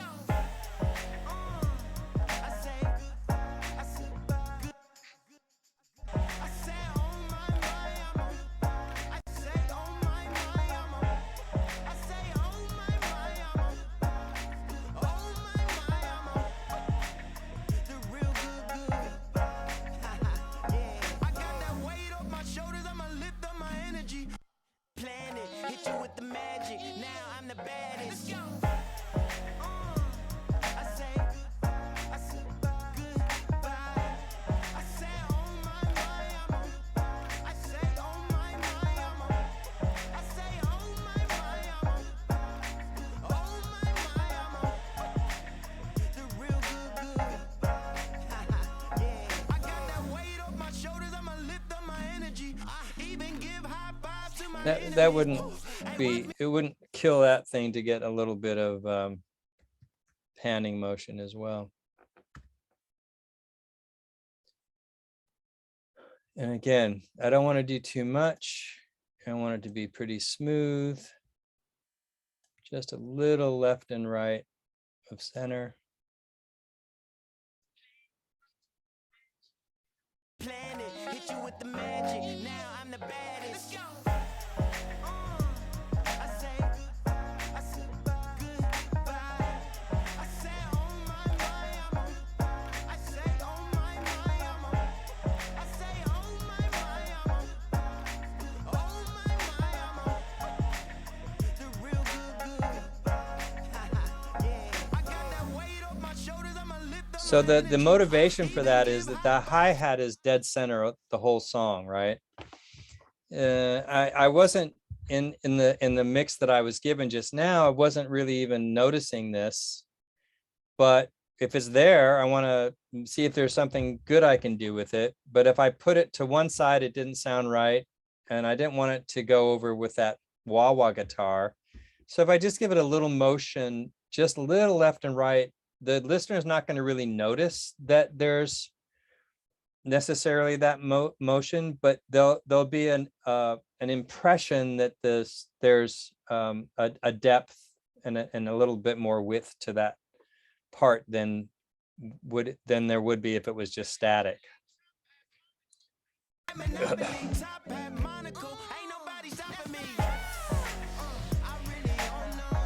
Kind of ducks in and out of that hi-hat part in kind of a good way.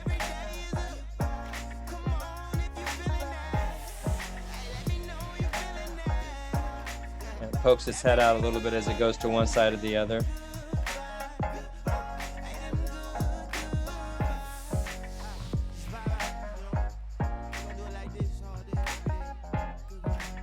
That's where the fade's happening, right?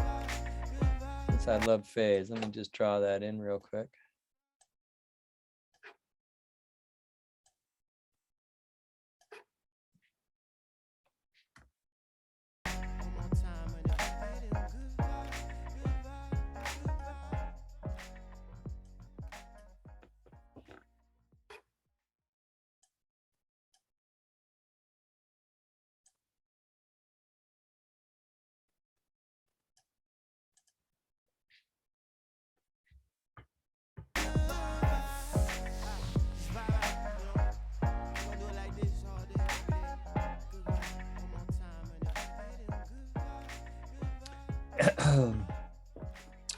In the early days of mixing, there was a knob on the SSL master bus compressor that was called auto fade. And I used to like to manipulate the speed of that, the rate of that auto fade, and get just the perfect fade. Now I kind of try to do it with Yeah, remember you're like, oh, the last thing they need to hear is good vibes. Exactly. So you did like fade it right as you That's know, right. like That's right. Good times. all of the little subtle like nuances of getting a mix right, you know. And I remember, Brian, I don't know if you remember this, but there was always like, oh yeah, give it to Justin. He really does good fades, you know, like yeah. Anyway, or you'd let the A&R guy who come in the room fade it, you know what I mean, because they can feel like they're a part of it. That's a good idea. Did you ever give the A&R the A&R fader? Yes, I have. I don't like to admit it, but yeah, it was called for from time to time. I'm still liking the vocal dry. I don't know. I haven't had an urge to. I agree. I liked it like that. Yeah, it's kind of nice like that. I don't. I feel like it's powerful. I feel like the compression really gave it a little bit more urgency. Like if I compare it to the rough mix with no processing, it sounds a little cooler, a little bit more urgent. Let me just talk to you guys a little bit about what's going on in the stereo bus. The only thing that's going on right now is that all the music's going through this little virtual mix bus. At some point I'll see which one of these I think sounds best, but I always end up here on the Trident one, to be honest. So it's just an exercise I go through from time to time. And about now, I'll listen through one or two more times without it, and then I'll start adding some processing to the stereo bus. I mean, I don't want to like rush you because this has been amazing. But talk about like how do you make your decision on what goes on your stereo bus? Because right now I can see it's basically just that. It's just a VMR really. Which by the way, I think is it's nice to see you using it, because I think sometimes Slate gets a bit of a bad rap that it's like a little bit like not professional level, but I think it's fantastic stuff. I love the Slate stuff, and I think the VMR is an exceptional bundle of plugins that you get for one good price. Like would you say? I mean, it's a very professional tool. The Slate stuff. Would you say? Oh yeah. Yeah. Yeah. Very good. I mean, this obviously, is a good go-to compressor. People have used this for years, and it's kind of gluey, I guess. It gives you a little bit extra punch kind of right off the bat. You guys can't see it, but up on the screen, well, here I just pulled it down. I want to keep my eye on this meter, So let's see where we're at here.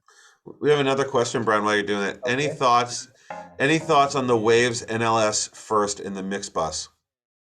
I used that for a long time. I used the Waves NLS.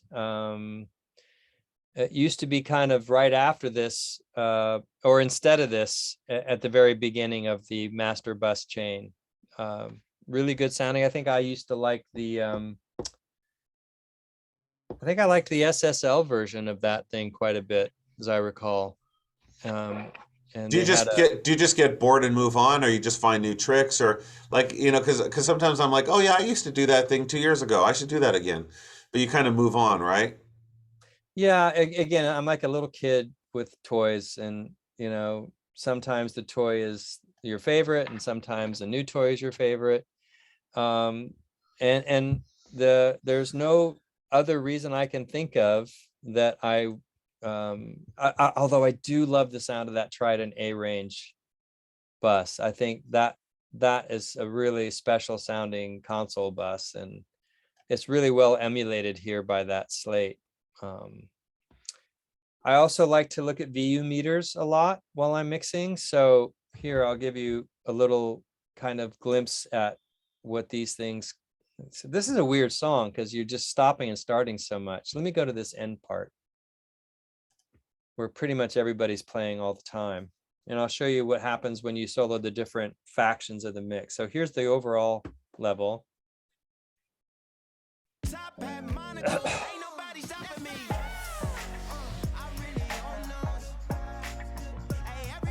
So that's a good level. You can see I've given myself a headroom setting of 12, which pulls it into line with the scale of a VU meter. But if I let me just go to my mixer settings here, and I'll solo one thing at a time. Where the fade starts. So you just don't give me much of a shot at this thing, do you? All right. You just complimented the fade, man. Mm-hmm. So you can see the drums are hitting, right at zeros. This is kind of a good way to check yourself too. I'm going to switch the console to XOR solo mode. So when I solo the next one, the first one goes away. That little tambourine is there. That's not going to amount to much. There's the real claps, the group claps. Those to me could use a little bit more life. So there's nothing like bringing, a big old compressor into that party. Here, that just ended up on the big screen. To pull in some of the room and some of the ambient stuff, right?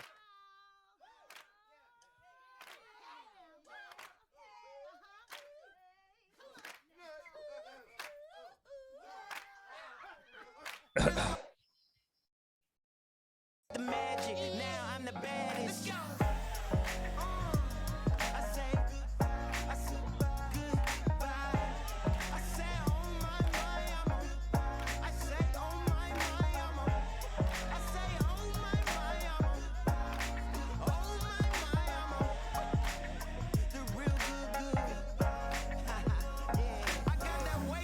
Why isn't it looping anymore? The magic, now I'm the baddest.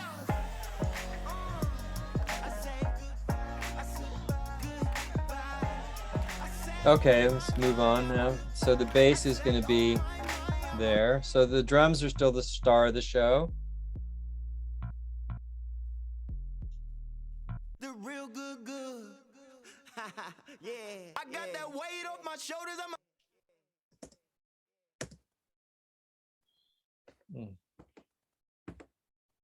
Sorry about that.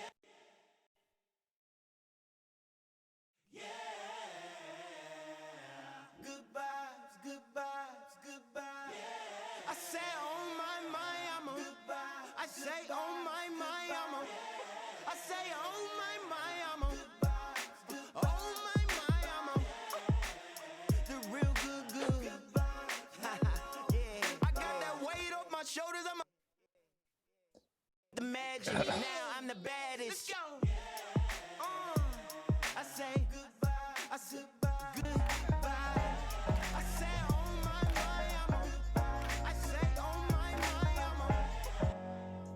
So that's kind of what you expect to see when you solo all the different instrument groups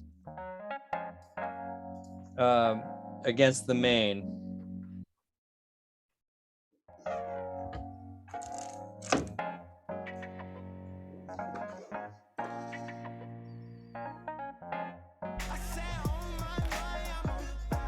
And then of course you want to keep your eye on your overall level.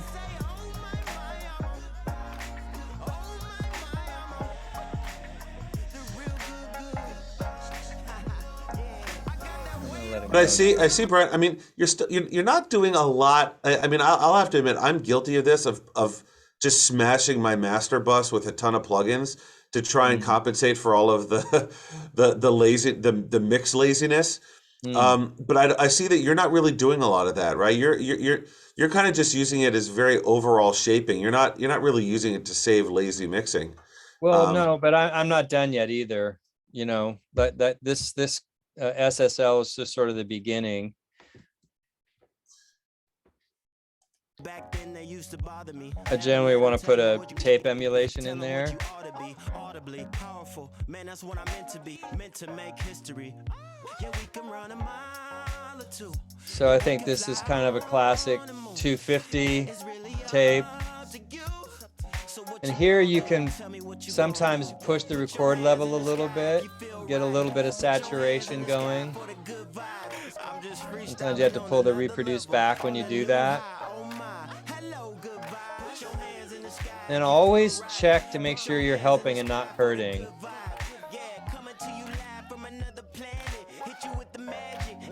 So I'm kind of trying to get a little bit gushier sounding with this.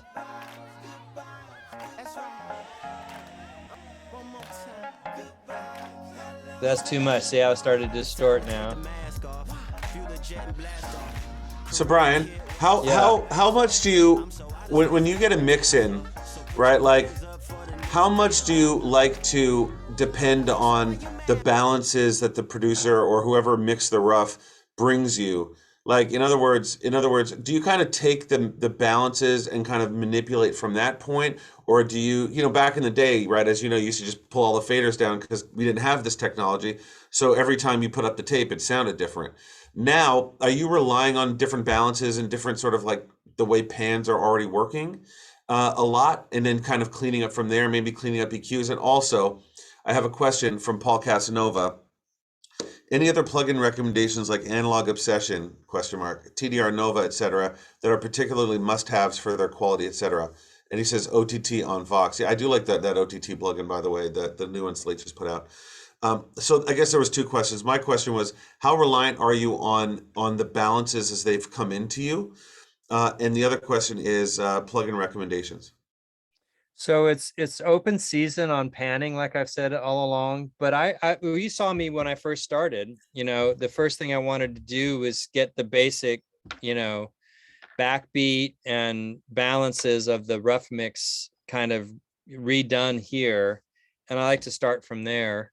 Again, people who have produced it usually have spent several days on those balances, and it saves me time and also heartache, because people get used to those balances, and if you give them back something that sounds a lot different, it's usually not met with a big happy smiling even though it's probably better because you have a better ear. But yeah, I agree, different is automatically worse. Different is automatically worse. Yeah. And yes, that's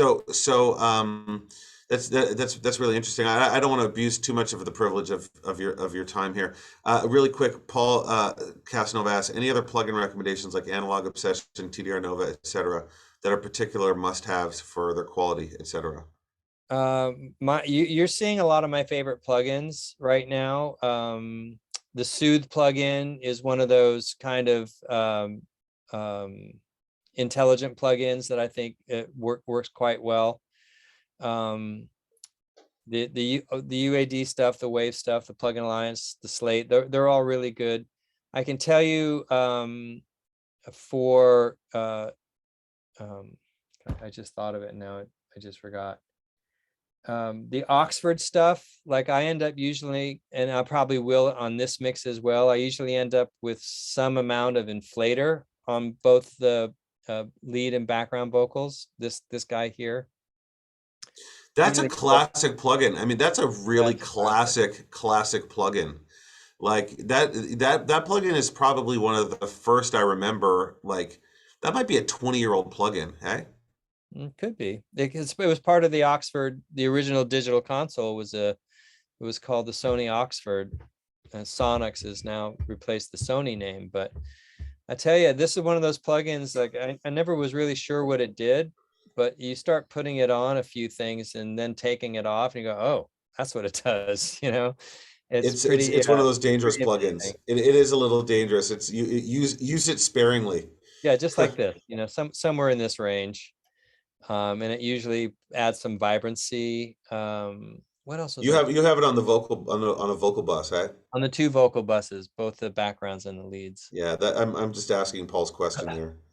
Mm-hmm. Same with that OTT plugin, Paul. Like it's really good, but you have to use it sparingly because otherwise it's just it sounds great in the studio, and then you listen to it in like a car or a pair of earbuds, and it's just like ripping your head off. Surfer EQ, yeah, that's a I good think one. this is a pretty cool one. I might end up, I don't generally as a rule put EQ on the master bus because I think that's something for later. But what about some multi-band compression or something? Again, Same kind of thing. if I use a multi-band compressor, I'll show you which one I use.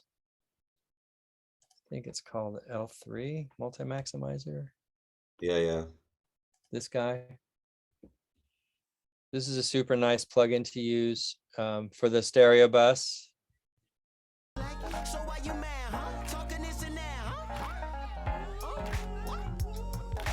Smile a little bit. Ain't no need to be sad.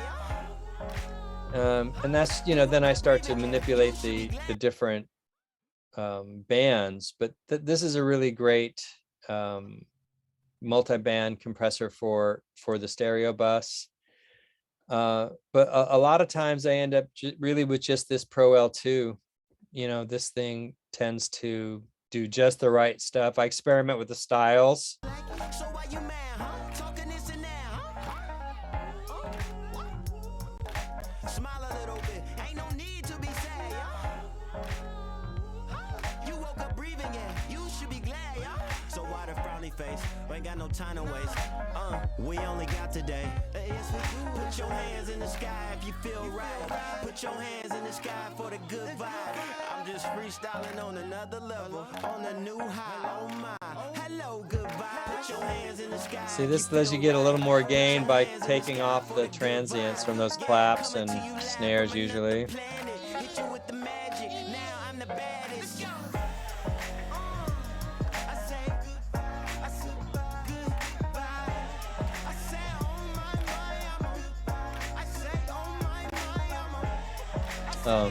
This is like the good switch here.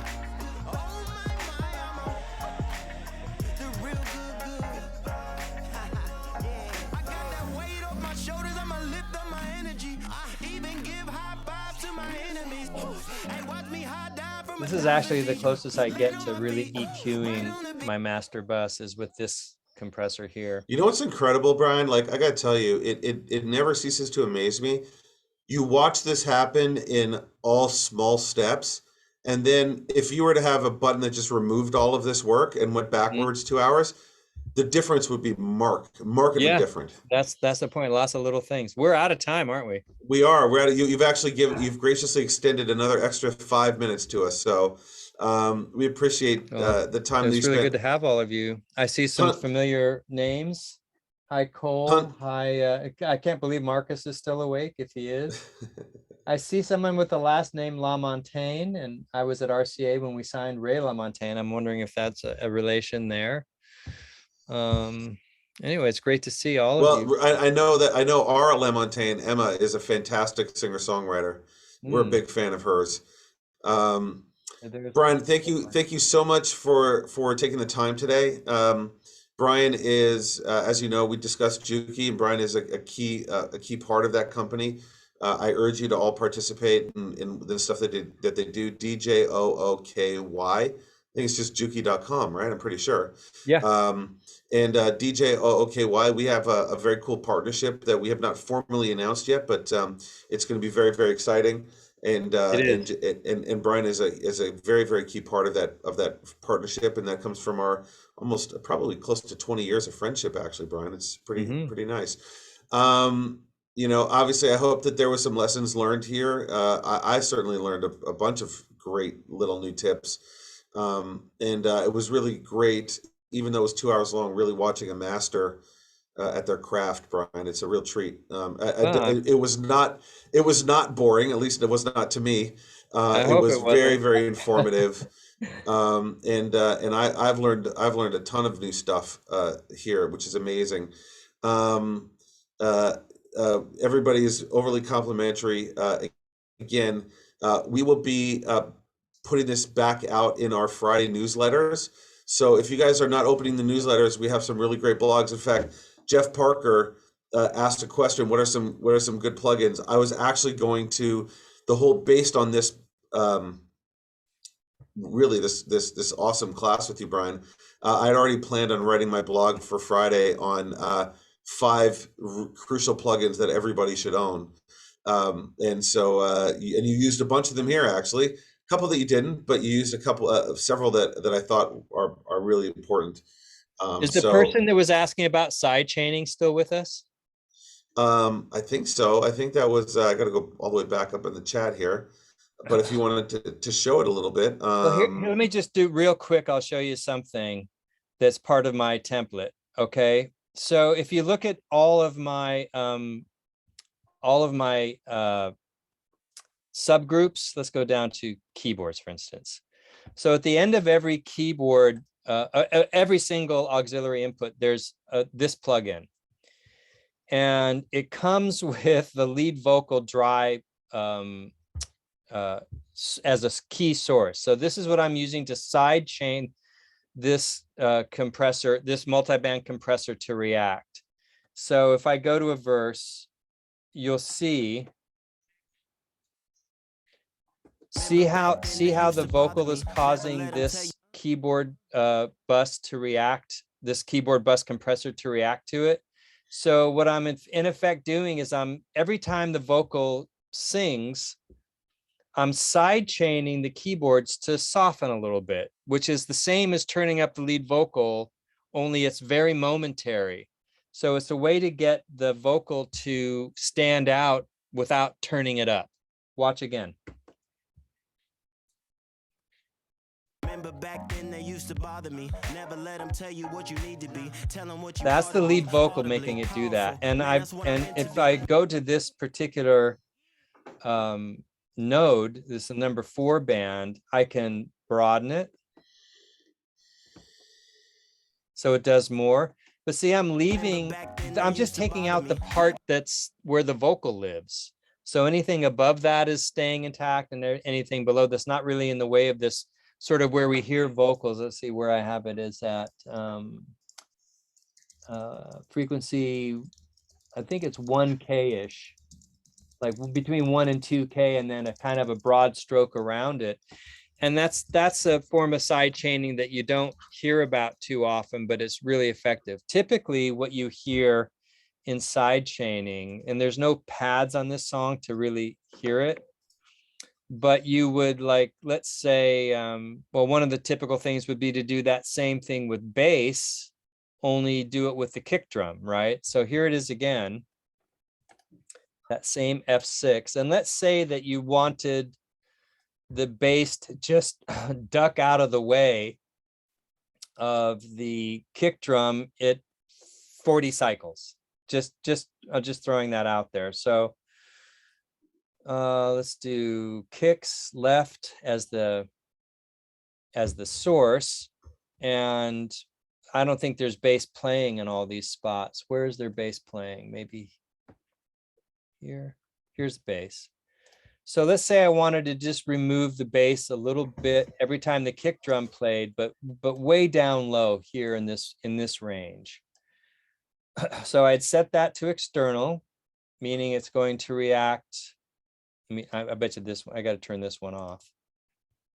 So this is going to react to the external input source, and it's going to go down, let's say by 2.5 dB, and then I'll set the threshold.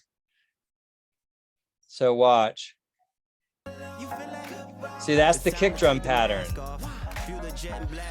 So every time that kick drum plays, the bass ducks a little bit, but only at 40 cycles wherever I have it set. So those are two examples of side chaining, just to answer that question. And that's such a great little trick, because those are some of the things that you don't realize. Again, those are things you feel and not hear necessarily. Exactly. But those are just things. Those are things, right? Those are things that just clean up the mud.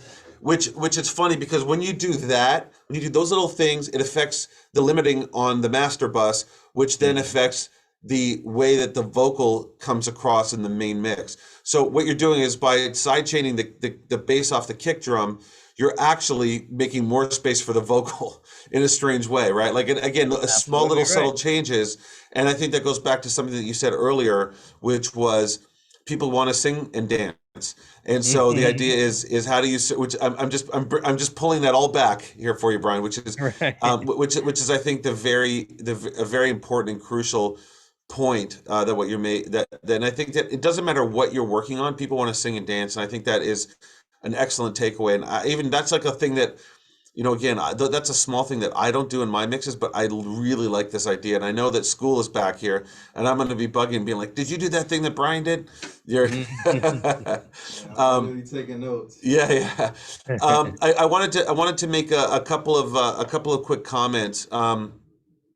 Obviously, you guys know, this is an amazing start of a community here that we're trying to build at MDIIO. We've already talked about our Juki partnership and some of our other partnerships. We do some stuff. We do every Friday, like events like this. We do something on Friday on Facebook Live called Feedback Friday. We do a newsletter that goes out every Friday that usually has blogs and some events and some things like the most streaming most streamed songs, talking about some of our partnerships again, like Juki. And finally, we're doing something on this Saturday. If you want to learn more about how to use MDIIO, we have our MDIIO A to Z webinar happening on Saturday. This Saturday, it's just kind of like a run through of how to use the system. It's pretty easy going. Also, just as a thought, I'm seeing a lot of, and thank you so much. It means so much to me to see even things like Bob saying, this was fantastic for me. Learned a ton. Thanks to MDIIO and Brian and all others involved.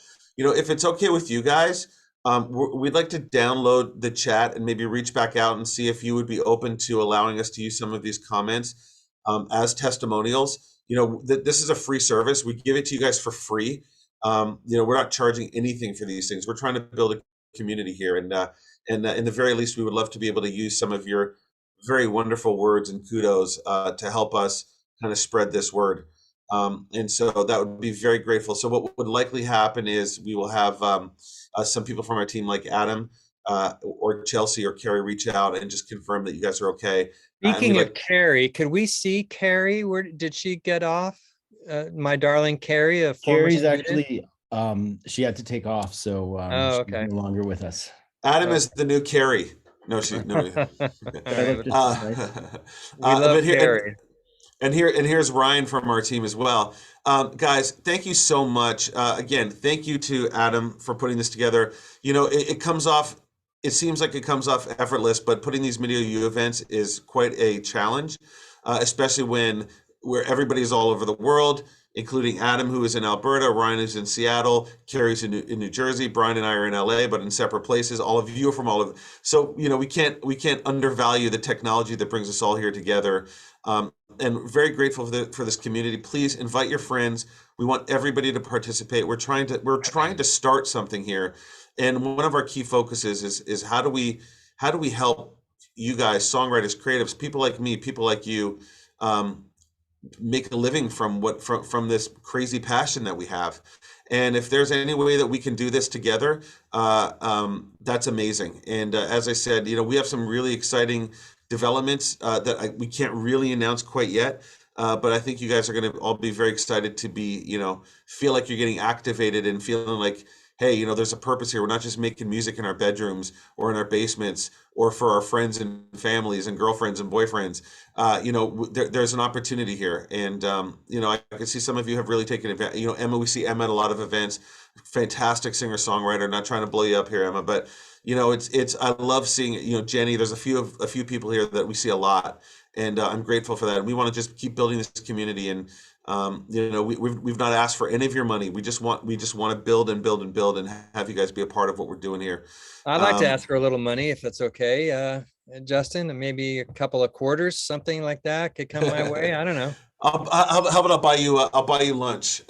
Maybe a Starbucks card, you know, a couple of bucks. Starbucks like card, you got it. I'll give you a Starbucks card. We'll go get you the big Starbucks card, like the fancy Christmas ones. Or sorry, they don't do it, holiday ones.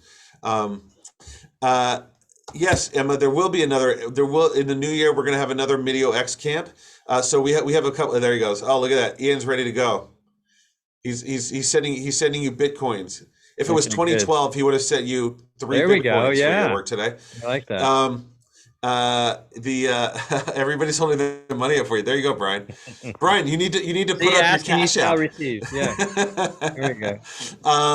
So thank you, Emma. So some of the things that we do try and do a bunch of events. We have this is part of our MDIIO U series. We have a MDIIO X series, which are songwriting camps.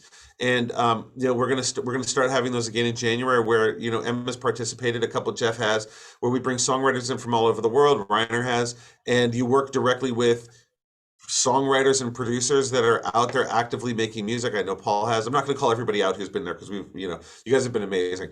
And again, it's all about building community. We even saw last week, and I think it was Ian, even just in this chat, he put in his information saying he's looking for collaborations.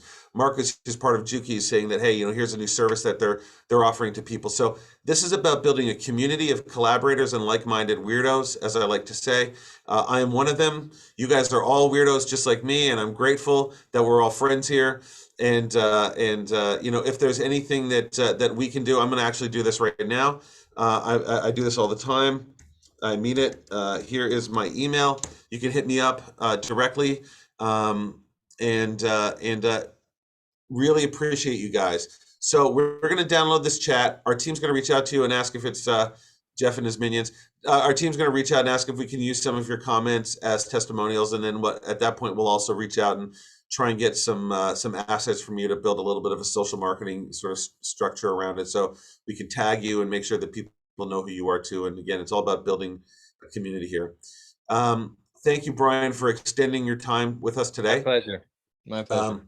I will text you right after this so we can find a good time where we can hang out again. And I'll bring lunch over and then see your new spot, and you can come and see my new spot. Again, MDIIO team, Adam, Carrie's not here. Thank you to Carrie. Thank you to Chelsea. And thank you to School back there. You can say hello, School. He's actually, he works with me now too, and he's going to be grabbing, he's the new Nick. Anyway, we are, but he's really the first School, so we're happy to have him here. We'll be grabbing this audio and posting it as part of our newsletter on Friday. So I hope you read those too. Happy holidays, to quote Ian here. Thank you so much, everybody. Have a great rest of the week, and happy holidays, and catch you the next time.